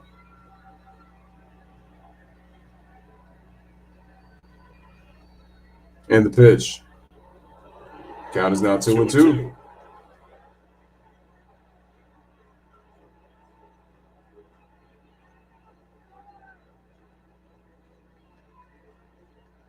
Sixth member of the Padres to bat here in the 7th. Got started on a double by Will Myers. Runs on the corners, 2-2. Ball. Full count. 3-2. Damn, we go from the Brewers look like they might have had a sure win, and the Padres might have a chance. Would be next. Manny Machado at the plate. On deck. 2 outs, count of 3-2. Can the Padres take the lead? Let's see. Here's the pitch. He lays off. He didn't go, and that'll load the bases. And the bases are loaded. The bases are loaded for Manny Machado. And it's going to give Machado a chance. So Machado with the opportunity. That was the last thing Boxberger wanted to do, was give Manny Machado a chance with out of base. Oh, yeah, we know that, but it's going to happen now. There is further action in the pen right now. That's not what he wanted. Let's see who's warming up in the bullpen. It is Trevor Kelly for the Brewers. Another sidearm delivery guy out of the bullpen. So one thing I got to give the Brewers a lot of credit for, man. They've really loaded their arms in the rotation and in the bullpen, so they really have good pitching. Walked, fly out to center, and grounded out to third base. Heck of a job. Heck of a job.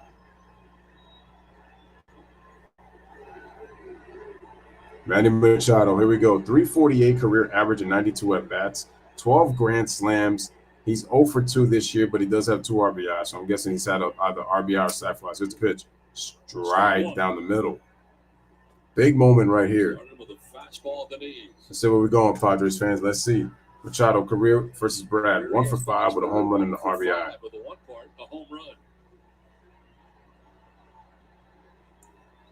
All right, here's the pitch. Machado. It's a fly ball into left.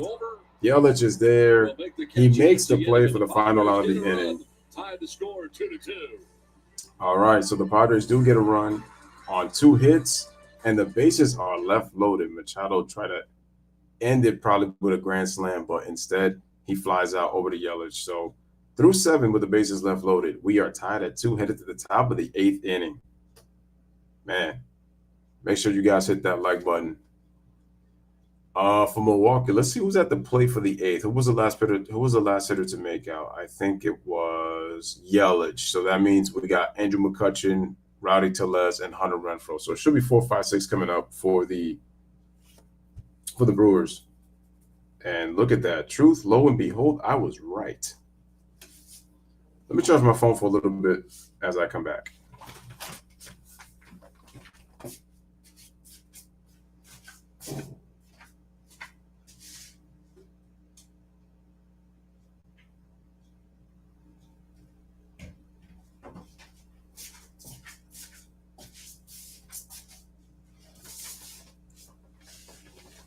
All right. Also, shout out to Alice the 49. Also, I see you in the building.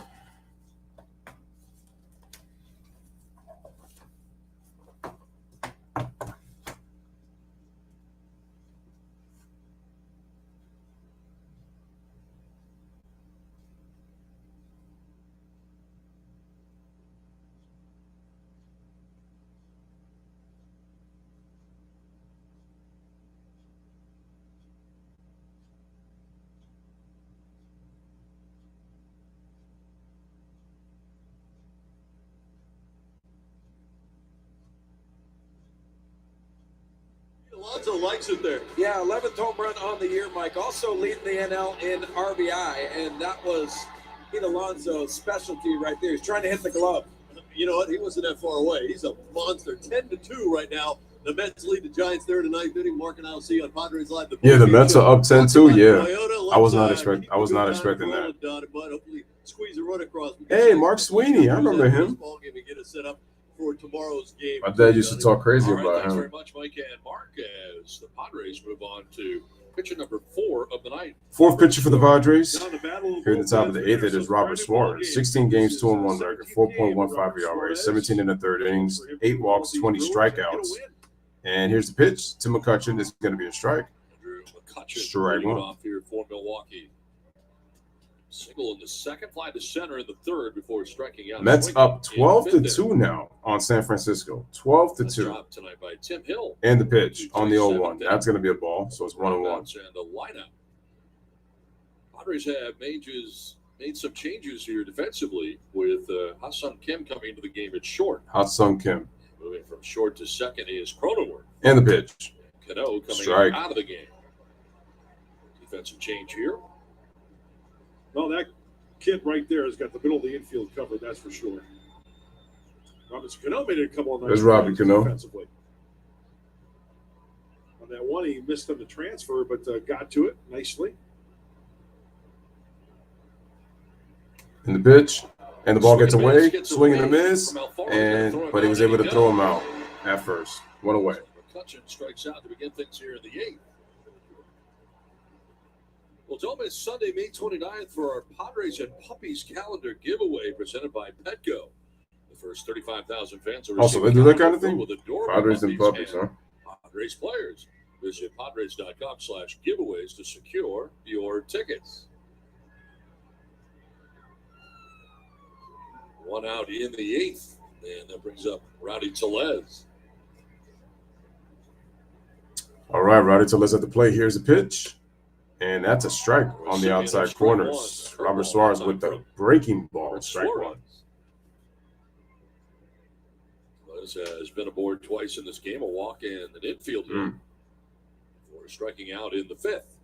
I don't know why so itchy. Shift on it. Here's the pitch, and that's going to be fouled away. Strike two. Alfaro. So we got a quick 0-2 count. A professional courtesy here by Chad Fairchild. The home plate umpire will clean off the plate and give Alfaro a little extra time to get himself together. So we have gotten off the left wrist.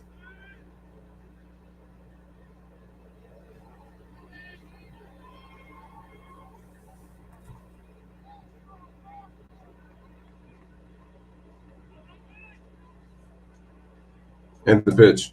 That's a ball. 99, but not close. 1-2. 6 in a row retired by Padres pitching. We have one out here in the 8th in a tie game. Shout out to Eric. He says, who do you think takes this game? Well, I was leaning towards the Brewers, but the problem is now the Padres have tied the game. So, swing and a miss. I'm actually going to lean towards the Padres to win this game. I'm going with the Padres. Stay hot with the four-seamer. Four-seamer up. We've seen a lot of that this year.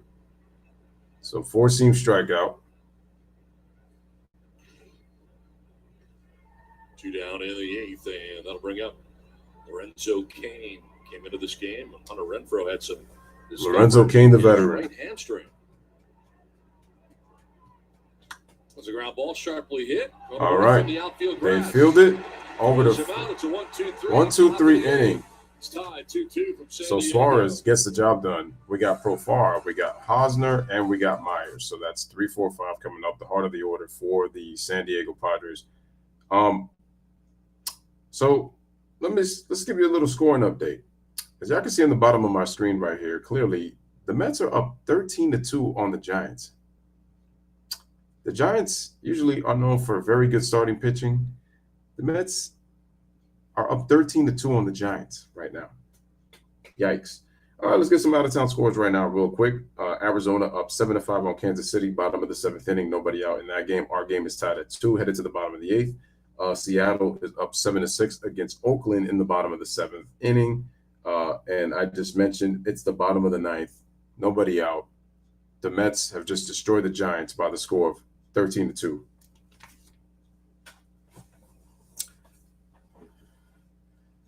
The Padres are due for a loss, but the question is it going to be tonight? And the question is, I don't know. With the way things are going, like I said, I honestly think that it might be. Once again, shout out to Eric, by the way. We'll see if the Brewers are going to keep Boxberger or they're going to change pitchers. So we're about to find out here in the bottom of the 8th.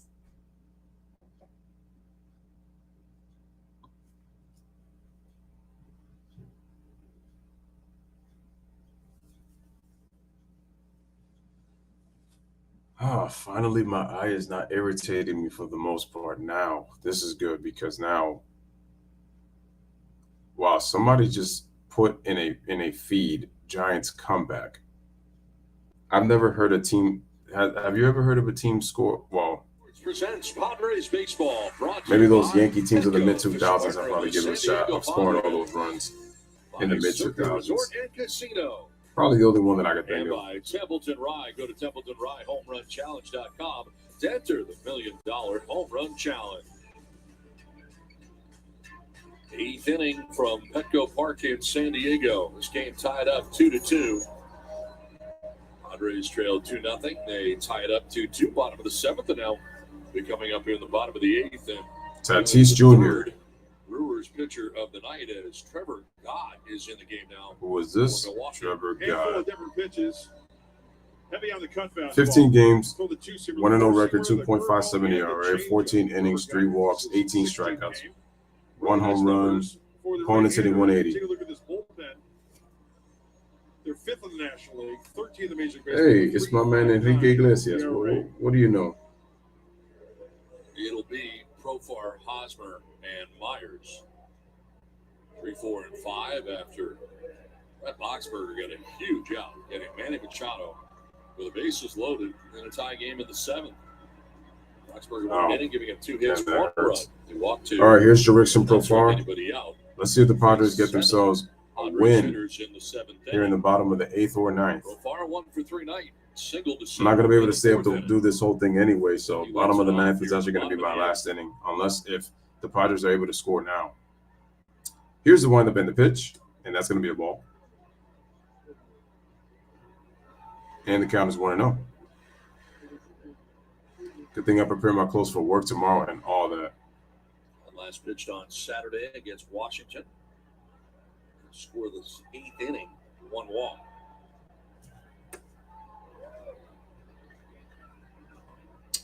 And we got to count 1-1. 1-1.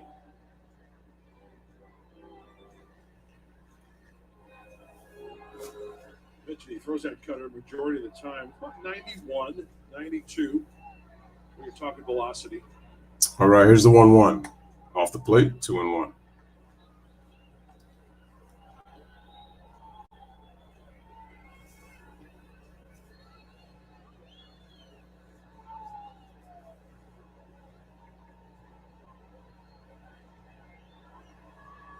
All right, guy gets ready. Oh, wait, time was called.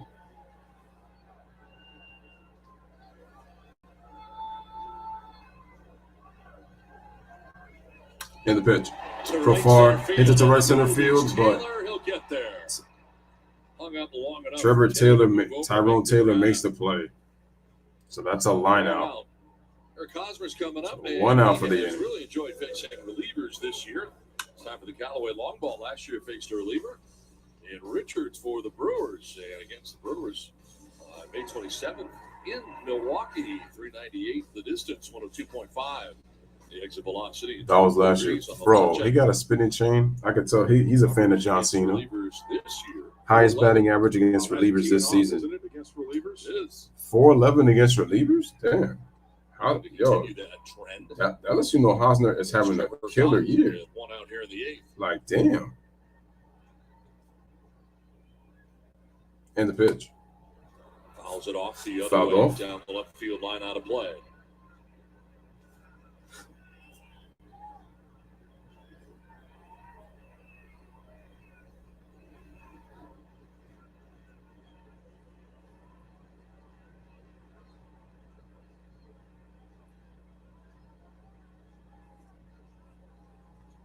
All right, here's the 0-2. And a slow chopper, slowly roll. Oh, Peterson cannot make the play, and Hosner gets himself. Is that going to be a hit or is that going to be an error? How are they going to score that? Let's see how they scored. So that was going to be an infield hit.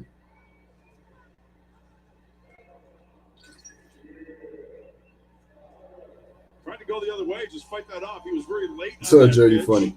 Peterson, Daniel Horton says the Brewers will win because God is a Brewers fan. Take the lead. Bring him home. Well, do or die play for Peterson. If Milwaukee is that place, then they'll win. But at the same time, the Padres are due for a loss. The question is it going to be tonight? 1 out, Hosmer at first, and here's Will Myers. All right, here's Will. Pitch, and that's going to be up. Upstairs for ball 1. Started the 7th. He come around to tie this game. Where we are now. 2 for 2, Will Myers, 2 doubles and an RBI. He's 2 for 2 in his career against God. 2 for 2. Can he make it 3 for 3? Or does he end the inning on a double play? Or does he fly out? Or does he strike out? Let's see. Here's a pitch, and that's going to be off the plate. 2-0. 2-0.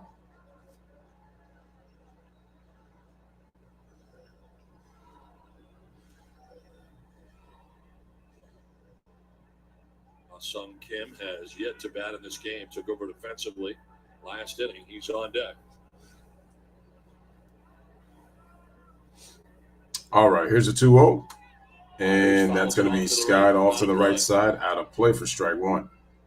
Once again, Chicago Cubs defeat Cincinnati Reds by the score 7-4. Reds have the worst record in baseball. Baltimore defeats the Yankees 6-4. Yankees with their 3rd straight loss. So they're now, I believe, 28-13. Dodgers win 10-1 over the Nationals. The Nationals are a pretty bad team themselves. Atlanta loses to Philly 7-3. Here's the pitch, Inside. Ooh, almost hit him in the knee. Myers in the knees. Did he swing? No. No, he didn't swing. That's a 3-1 count. He didn't swing. Yeah. Very awkward. Yeah. Yeah, that ball went inside, and then after it went inside was when. Time call. We're getting his thumb guard in place. Ahead of the count, 3-1.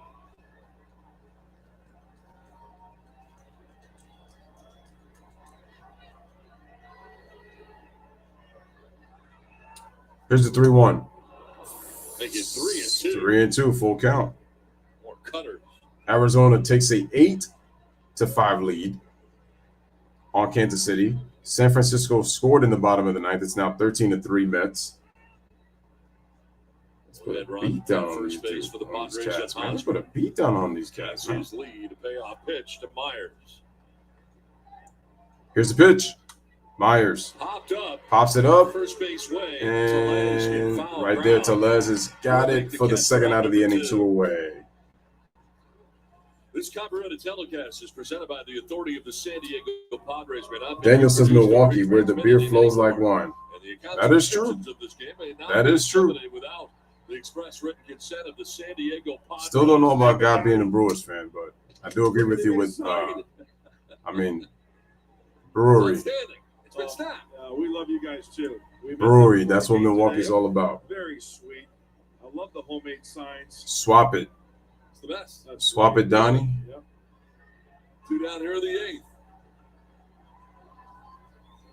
Oh wait, it's Sung Kim. That's right. He replaced. Was it Cronenworth?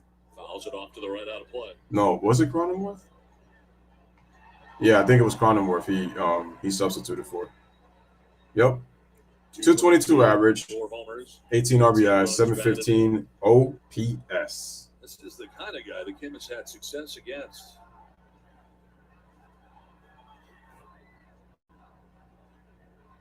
And the pitch. And did he go? Laz Diaz. The ever so interesting Laz Diaz. Jay says, I've been saying that the Yankees' good start will even out. That was 3 losses ago. I knew it wasn't going to last long. And the pitch. And Kim hits it to right, but it's playable. Tyrone Taylor makes the play for the final out of the inning.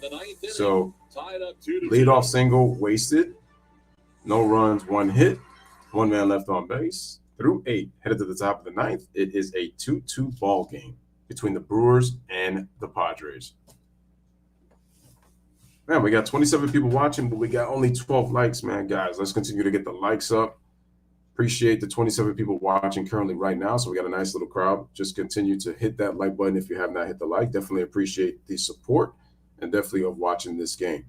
I'm going to try to see if I could get maybe a little bit past the 9th inning, but if I can't, I'm going to stop there because I got work in the morning. So, and don't want to stop a stream like this because, these streams are always kind of fun, especially when we get a big crowd. But some good Brewers and Padres baseball, been competitive. All right, so we got Omar Narvaez, we got Tyrone Taylor, and we have Jace Peterson for the Brewers 7, 8, 9 coming up. Now, if the Brewers happen to score in this 9th inning, then God must be a Brewers fan. But if they don't and the Padres get a walk-off win, doesn't happen. But we'll see. Shout out to JC. He says, I subscribe. Thanks for showing these plays. Go Padres. Hey, JC, shout out to you, man. Hopefully the Padres have themselves a good season. I hate to see what happened last year because I thought the Padres were going to be a playoff team last year. But hopefully they could make it this year because I think it makes the NL West that much more interesting, considering that the Diamondbacks are not as bad as I thought they were. And then on top of that,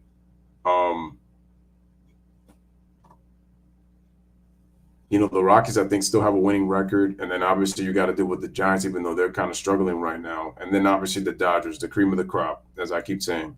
To the 9th, and the Padres bring in their closer. We should tell you that. Like I said, my concern with the Padres is Fernando Tatis. Most likely won't be he concerns me. if he takes the game seriously, this Padres team could really take off. But it really depends on how serious he takes the game. So that was before the game, and he is not available. But the Padres closer, Taylor Rogers, is, and he's in at home. And Eric is a Brewers fan. All right, so let's go. Awesome. The Yankees have been down ever since Constanza was fired at the assistant to the traveling secretary. This is not a safe situation, as Donnie mentioned. 16 to 17. And see, I haven't been following the Yankees for a minute just with how busy I've been. But it makes sense. Rosso is going to pinch hit here for Narvaez.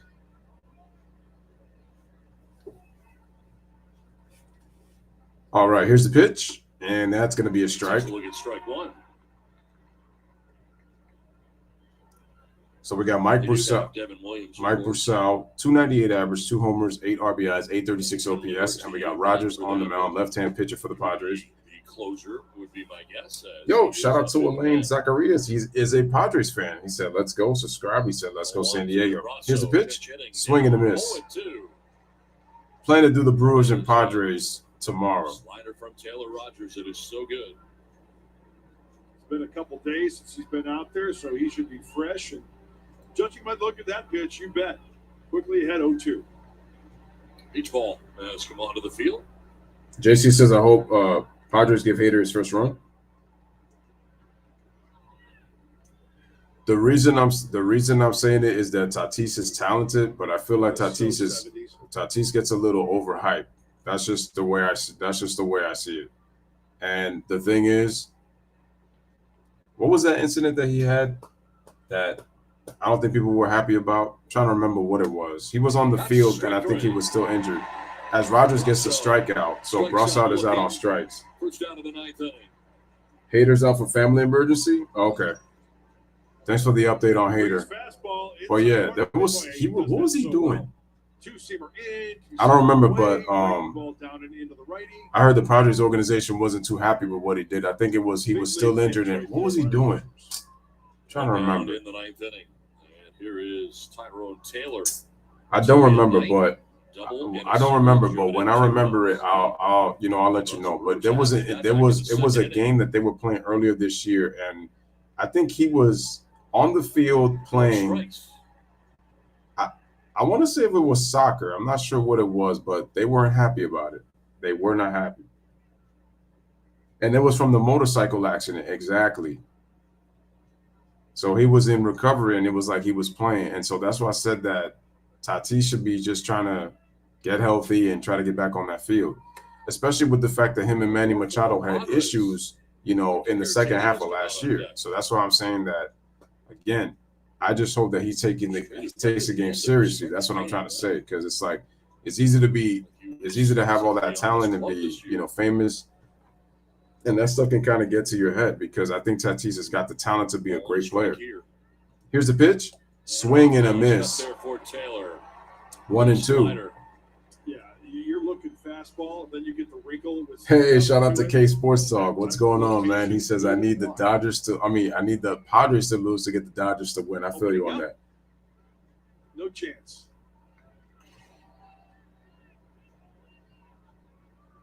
Yeah, that's what I'm saying. That's what I'm saying. Exactly. You get what I'm saying. You understand what I'm saying.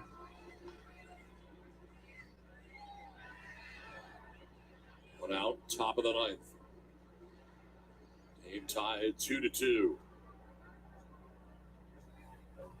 Yeah, I want to say, you know what? I bet if I look it up on Google, I'm just trying to remember what part of the season was it. I'm thinking it was probably sometime in April. Maybe early part of April. Here's the pitch. Damn, but who were they? I don't remember who they were playing, but I just know the organization wasn't happy that after he suffered that motorcycle accident, he was like out on the field playing soccer, and they were pissed. And in a row retired by Padres pitching in this game. Now, all right, so we got one out, top of the 9th. We got a 2-2 count. Here's the pitch, and that ball is hit. And is that? It's going to be foul. Wow, I thought that was a home run. I would have been like, damn, that. Rattle back down to the playing surface. I would have been like, damn, maybe God is a Brewers fan. My fault. But it gave them a 3-2 lead right there. Tyrone Taylor would have gave it. All right, that was Rogers' 9th pitch. That was his 9th pitch. Thrown.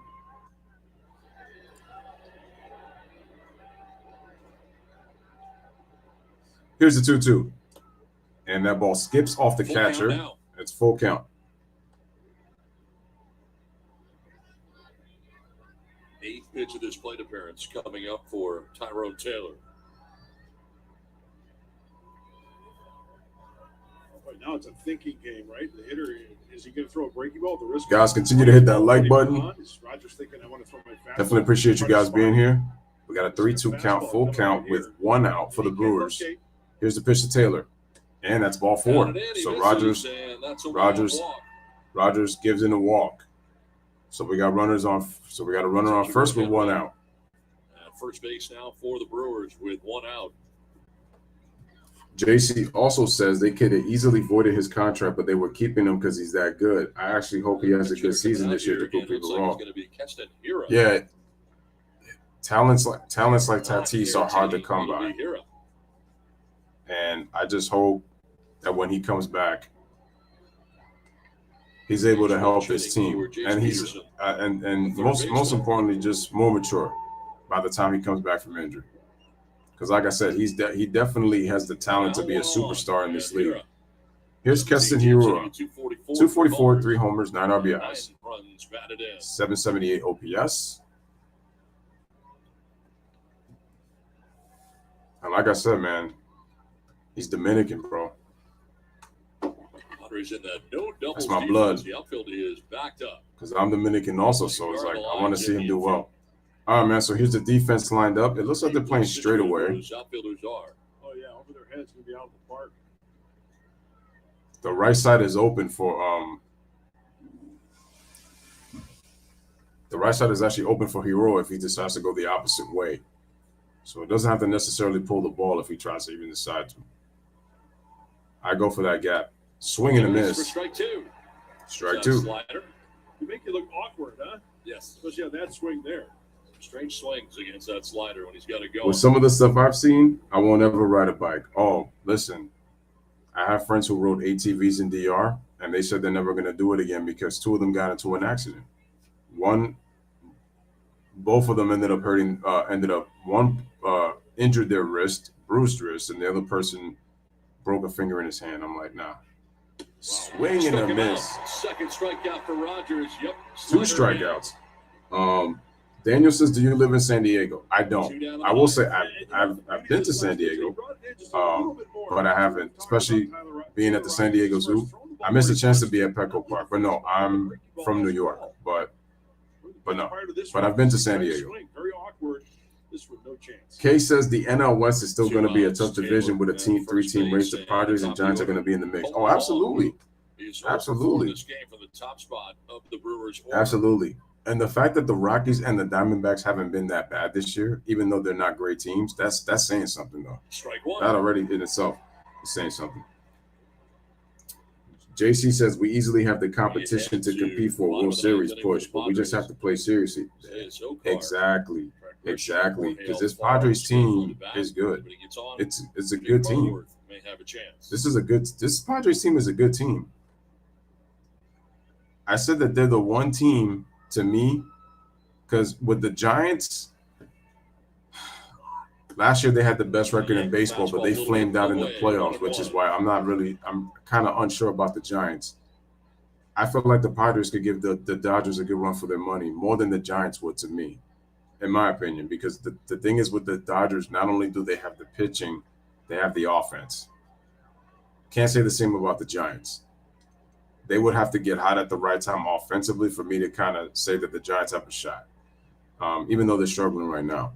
Long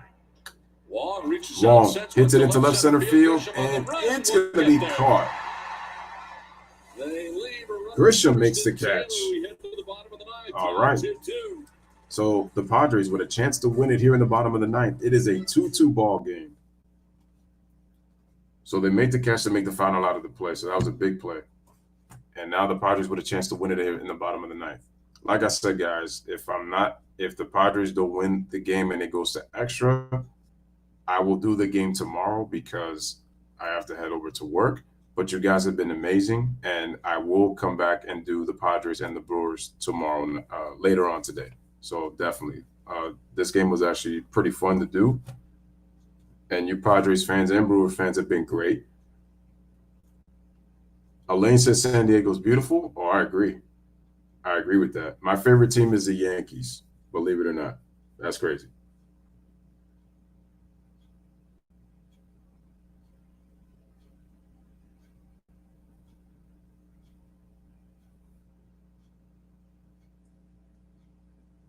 You know what? I've always seen Qualcomm Stadium on TV. I never got to go to Qualcomm Stadium. I was in San Diego almost 4 years ago, because I was in San Francisco, and then from San Francisco I traveled to LA, and then with LA, just driving, I got to drive to San Diego, and just I was at the San Diego Zoo, and let me tell you, San Diego Zoo is my favorite zoo that I've ever visited. It's my favorite zoo. You're like, wow, a guy from New York saying that, like, what about the Bronx Zoo? No. Those zoos don't compare to the San Diego Zoo. The San Diego Zoo is the best zoo I've ever visited. And I heard it's the second best zoo in the entire world. But it's the best zoo I've ever seen. The best zoo I've ever been to. But yeah, I definitely want to go see Petco Park. I saw the outside dimensions of Petco Park. It actually looks really, really, really beautiful. Perfectly placed off the bat of Trent Grisham, and the chance for the Padres to walk it off here at home. Let's see if the Padres can walk it off. Joe Carl will be first against the new pitcher, Devin Williams, into the game. Guys, hit the like button. Make sure to share it. Let's see if the Padres can walk this baby off. Change-ups over 50% of the time. Also throws a four-seamer and a cutter. Devin Williams enters his 18th game. 15 innings of work. So we got Devin Williams, new pitcher for the Brewers, coming in. His hand last year, unable to pitch in the postseason. Dang, King, you're lucky, man. I would have loved to see Qualcomm Stadium. Didn't pitch in the postseason. New catcher. You know how I could tell those Padres fans are very passionate? I was watching the 98 World Series.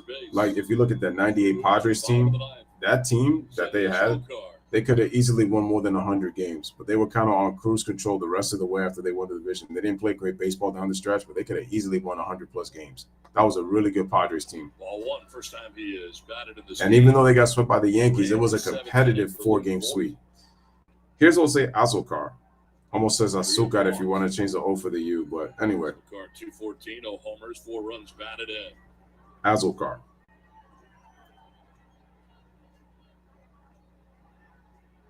Here's the pitch. Strike. Wait. Oh, that's a ball. Get the call there. 2-0. 2-0. Did not get the call. I thought that was going to call a strike. Just wanted it. You can see why. Split the inside corner. Yep. Went inside, but they didn't call it. That's nice. Did not get the call. I thought he was going to get it. Here's the pitch by Williams from the stretch. Ball 3. Ball 3. Here we go.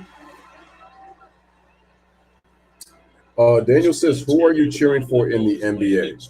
Well, I'm not really cheering for anybody, to be honest with you, because my Knicks are not in the playoffs. But if there is a team that I would like to actually see win the championship this year, it would be the Golden State Warriors. Considering what they've been through the last couple of years after people said their dynasty was over, their championship window was gone. 3-1 fastball. I'm actually cheering for the Warriors to win. And if not for the Warriors, I would like the Boston Celtics to win a championship too. So either one of those two teams, but I'm leaning more so towards the Warriors. Not for Williams. It'd be great for Curry. You know? Considering they say that he can't win without KD. In the left center field for a base hit. Azokar leads it off. So the Padres have one on with nobody out. And just here we go. We got the fastball. That ball leaks right down the middle. Wait, I don't. Elevated. Takes it to the pull side. Azokar's a good fastball hitter, so I don't know why he went with the fastball. Threw it right down the middle, and he pulled it right up the middle. Any kind of a run will win it. Williams is going to want that pitch back. So the leadoff single. Facts, Jay. Exactly. That's all you want. You just want good basketball. But the way the league is doing it, it's like you can't even cheer for that. You know. Double in the fifth, and then the bunt base hit. Here's Trent Grisham, 2 for 3, double, single, RBI. And the RBI as well to go along with it for Grisham. And Mike Budenholzer's back coaching. Here's the pitch. Swing and a miss. Strike one. And the head of that flopping tree is Marcus Smart. Is just on the left side of the infield. Hanging around the bag at second. He's a good player, but he flops a lot for a leader. That's the one thing I can't stand about him. The only thing is, though, if he was on your team, trust me, you would want the benefit of the calls. It's a double-edged sword. That's all I can say about Marcus Smart. Here's the 0-1. Snapped over first. Back safely. This is Zokar. A Zokar. The way that Don Orsillo says it. A Zokar.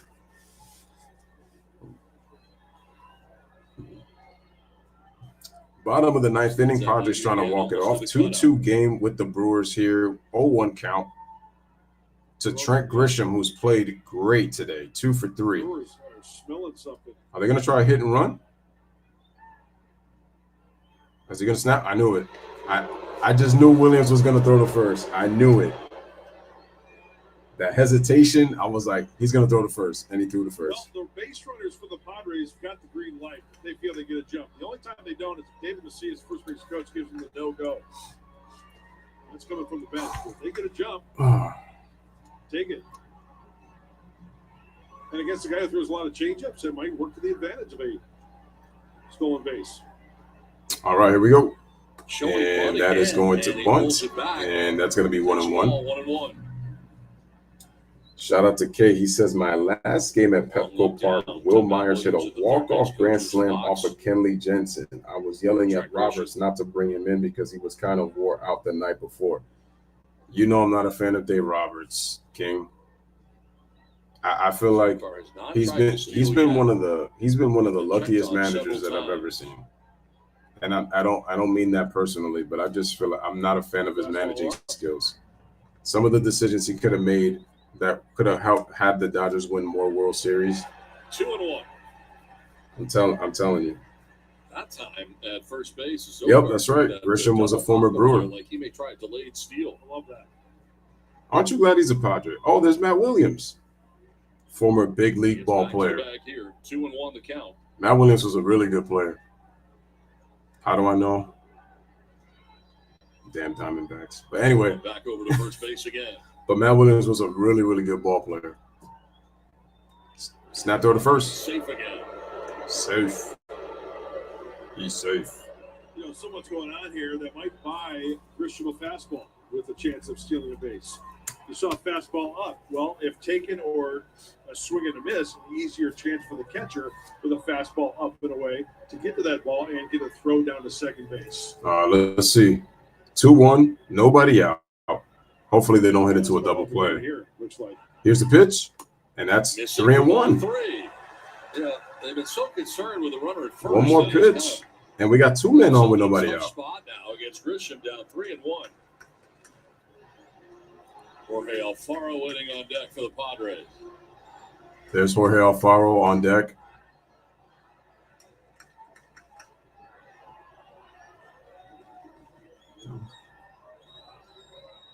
Changeup. Is he going to go for the changeup? Let's see. Is he going to recognize and hit it? Runner goes. And the pitch. Oh. He'll be out at first base, but the runner advances to second on a ground out. They try to hit and run, but they get the out at first. So Grisham is out, but the runner advances to second.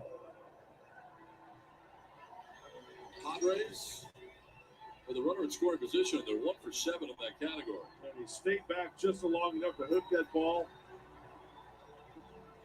Dang, I actually thought that ball got past him, but it didn't. I really thought it did, but it didn't. And 1 for 7 with runners in scoring position of the Padres in this game. Jay says, yeah, I like Matt Williams better on the Giants. Kay says Matt Williams was over here managing in Korea for a couple of seasons. He made it back to the U.S. How many? Also, it was probably like about maybe like 2 or 3 seasons he did. 4 career walk-off hits. Of course, the 3-run home run. Matt was really good when he was with the Giants.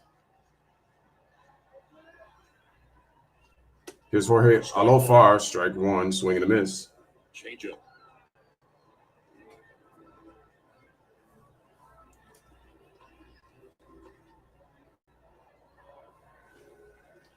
All right, so the right side is open for Alofar if he wants to take it that way because the fielders are playing more to their right with the shift on. So if he wants, he could take it he could go opposite way. You want to advance that runner. So like I said before, wow, we got 39 people watching. George Smirnoff says, do we need Tatis? I'm going to say you still need him. But it depends on how he comes back though. If he looks like he's not being serious about the game, you would consider swing and a miss, strike 2.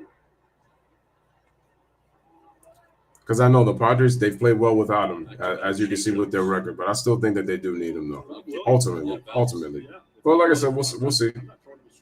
Anyway, shout out to George in the building. Definitely appreciate it. We'll see.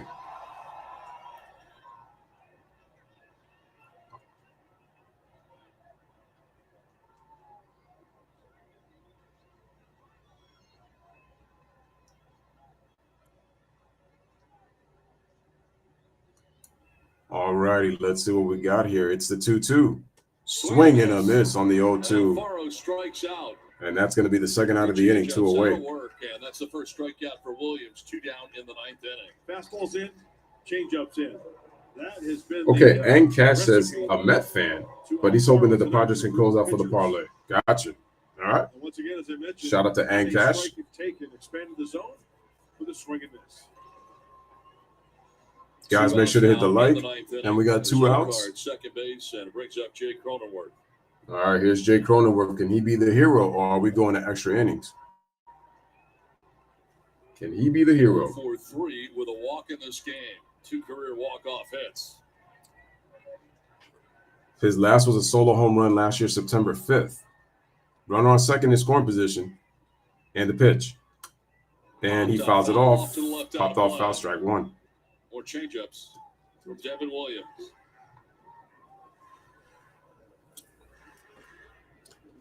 Anxious moments here in the bottom of the 9th.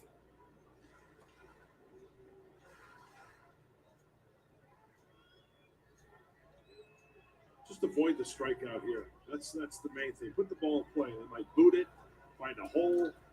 Well, let's see. That's the game plan. You don't want to strike out, but you want to see if you're able to put the ball in play. So let's see if it happens. Got to see if it happens. So let's see if it's possible. Here's the 0-1. Ball.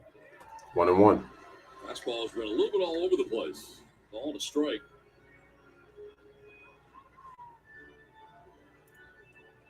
Leadoff single by Zokar. Grisham grounded out to first as Zokar took second base. Question is he going to make that mistake? Let's see. Alfaro strikes out, 2 down. See if he makes that mistake. And Jake should get something to hit right here. Wow, shout out to Music Magic Man. Music Magic Man. Sorry. I just trying to make sure I read it right. He says he's been a Padres fan since they were a minor league team. Wow. That's dedication right there, man. Salute to you, sir. Salute to you. All right, so we got a swing and a miss, and it's a 1-2 count.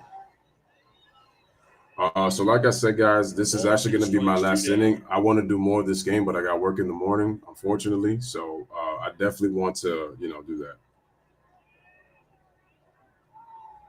Yo, they really are playing some good baseball. I'm happy for the Mets, though. I cheer for the Mets when I'm not cheering for the Yankees.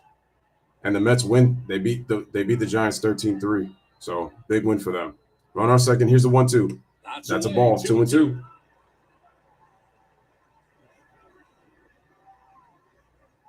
So Chandler says that he bet for the Brewers to win. So we have to hope that the Brewers get out of this inning and go into extras. 5th and 7th for the Padres, tie this game 2-2. Let's see. Run at second base in a Zokar.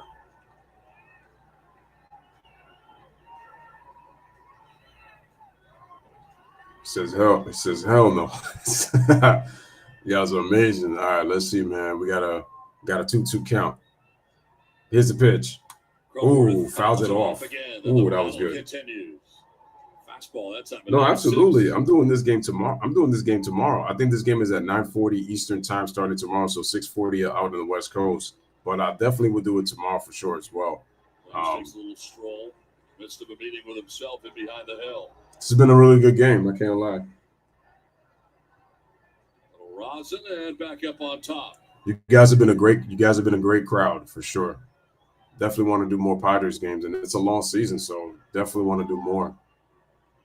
This is a really good team. I just really hope that they can make things competitive in the West. Like I said, this is the one team that to me can go just about toe-to-toe with the Dodgers, even though I think the Dodgers are a little bit better than the Padres, but definitely the Padres can go toe-to-toe with them, probably more than any other team in the West, and probably all of the National League too. And Wong coming from second and short for the Brewers. Well, remember we mentioned earlier no pitch count for the Brewers. Oh, you're actually going to tomorrow's game? That's cool. Nice. The infielders want to be on the same page. George says, as long as my Pods win and they lose, it's all good. Who's lurking on deck? Navkaran says, at this point, should I take the Padres or the Brewers money line? Well, look at it this way. 2 balls, 2 strikes. You got probably a better shot with the Brewers if the Padres don't score in this inning. It really all depends. It's a give or take. And the thing is also, because it might go to extras, you're talking about runners are going to be on base to start the inning as it is anyway, because that's the new rule.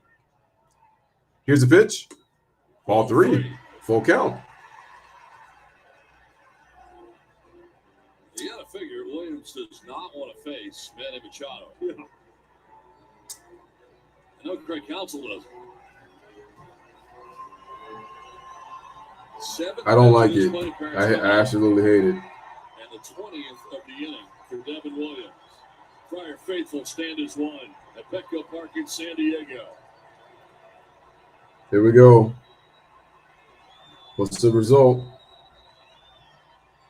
And the pitch. Croner, grounder, and diamond stop. Feels it. It's safe. He's safe. He is safe. The runner is safe. Cronenworth gets himself a base hit.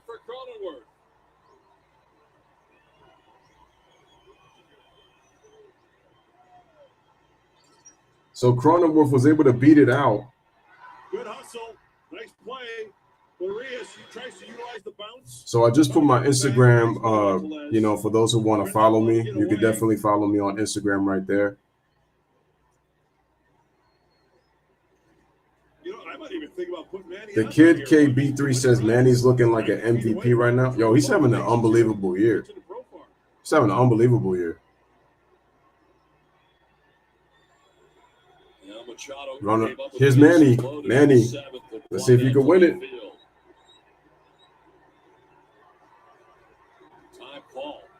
So they're going to call time.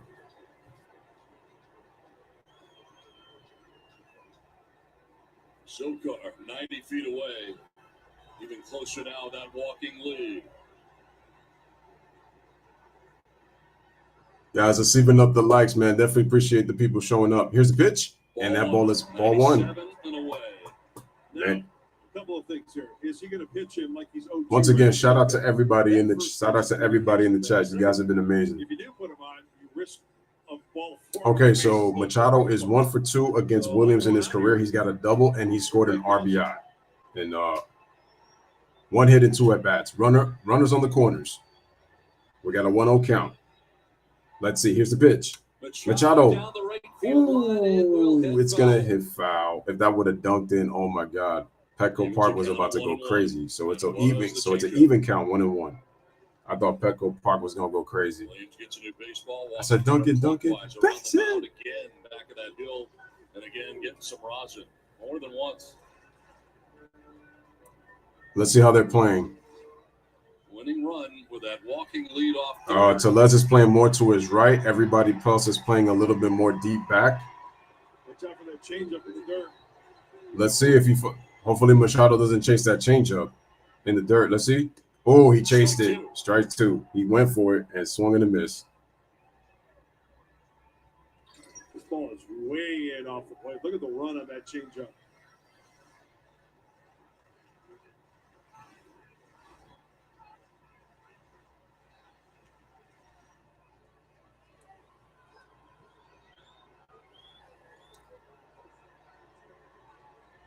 The 1-2 to Machado. Machado's gonna take time. So Machado call for time. Whatever. So Machado, whatever you do, do not swing for that changeup. Do not swing for that changeup. Crouch handed for Manny. 1-2 count. 12. Let's see what he does. Oh, he strikes out. Manny Machado strikes out. We're headed for bonus baseball in San Diego tonight. So it is going to extras, ladies and gentlemen. It is going to extras.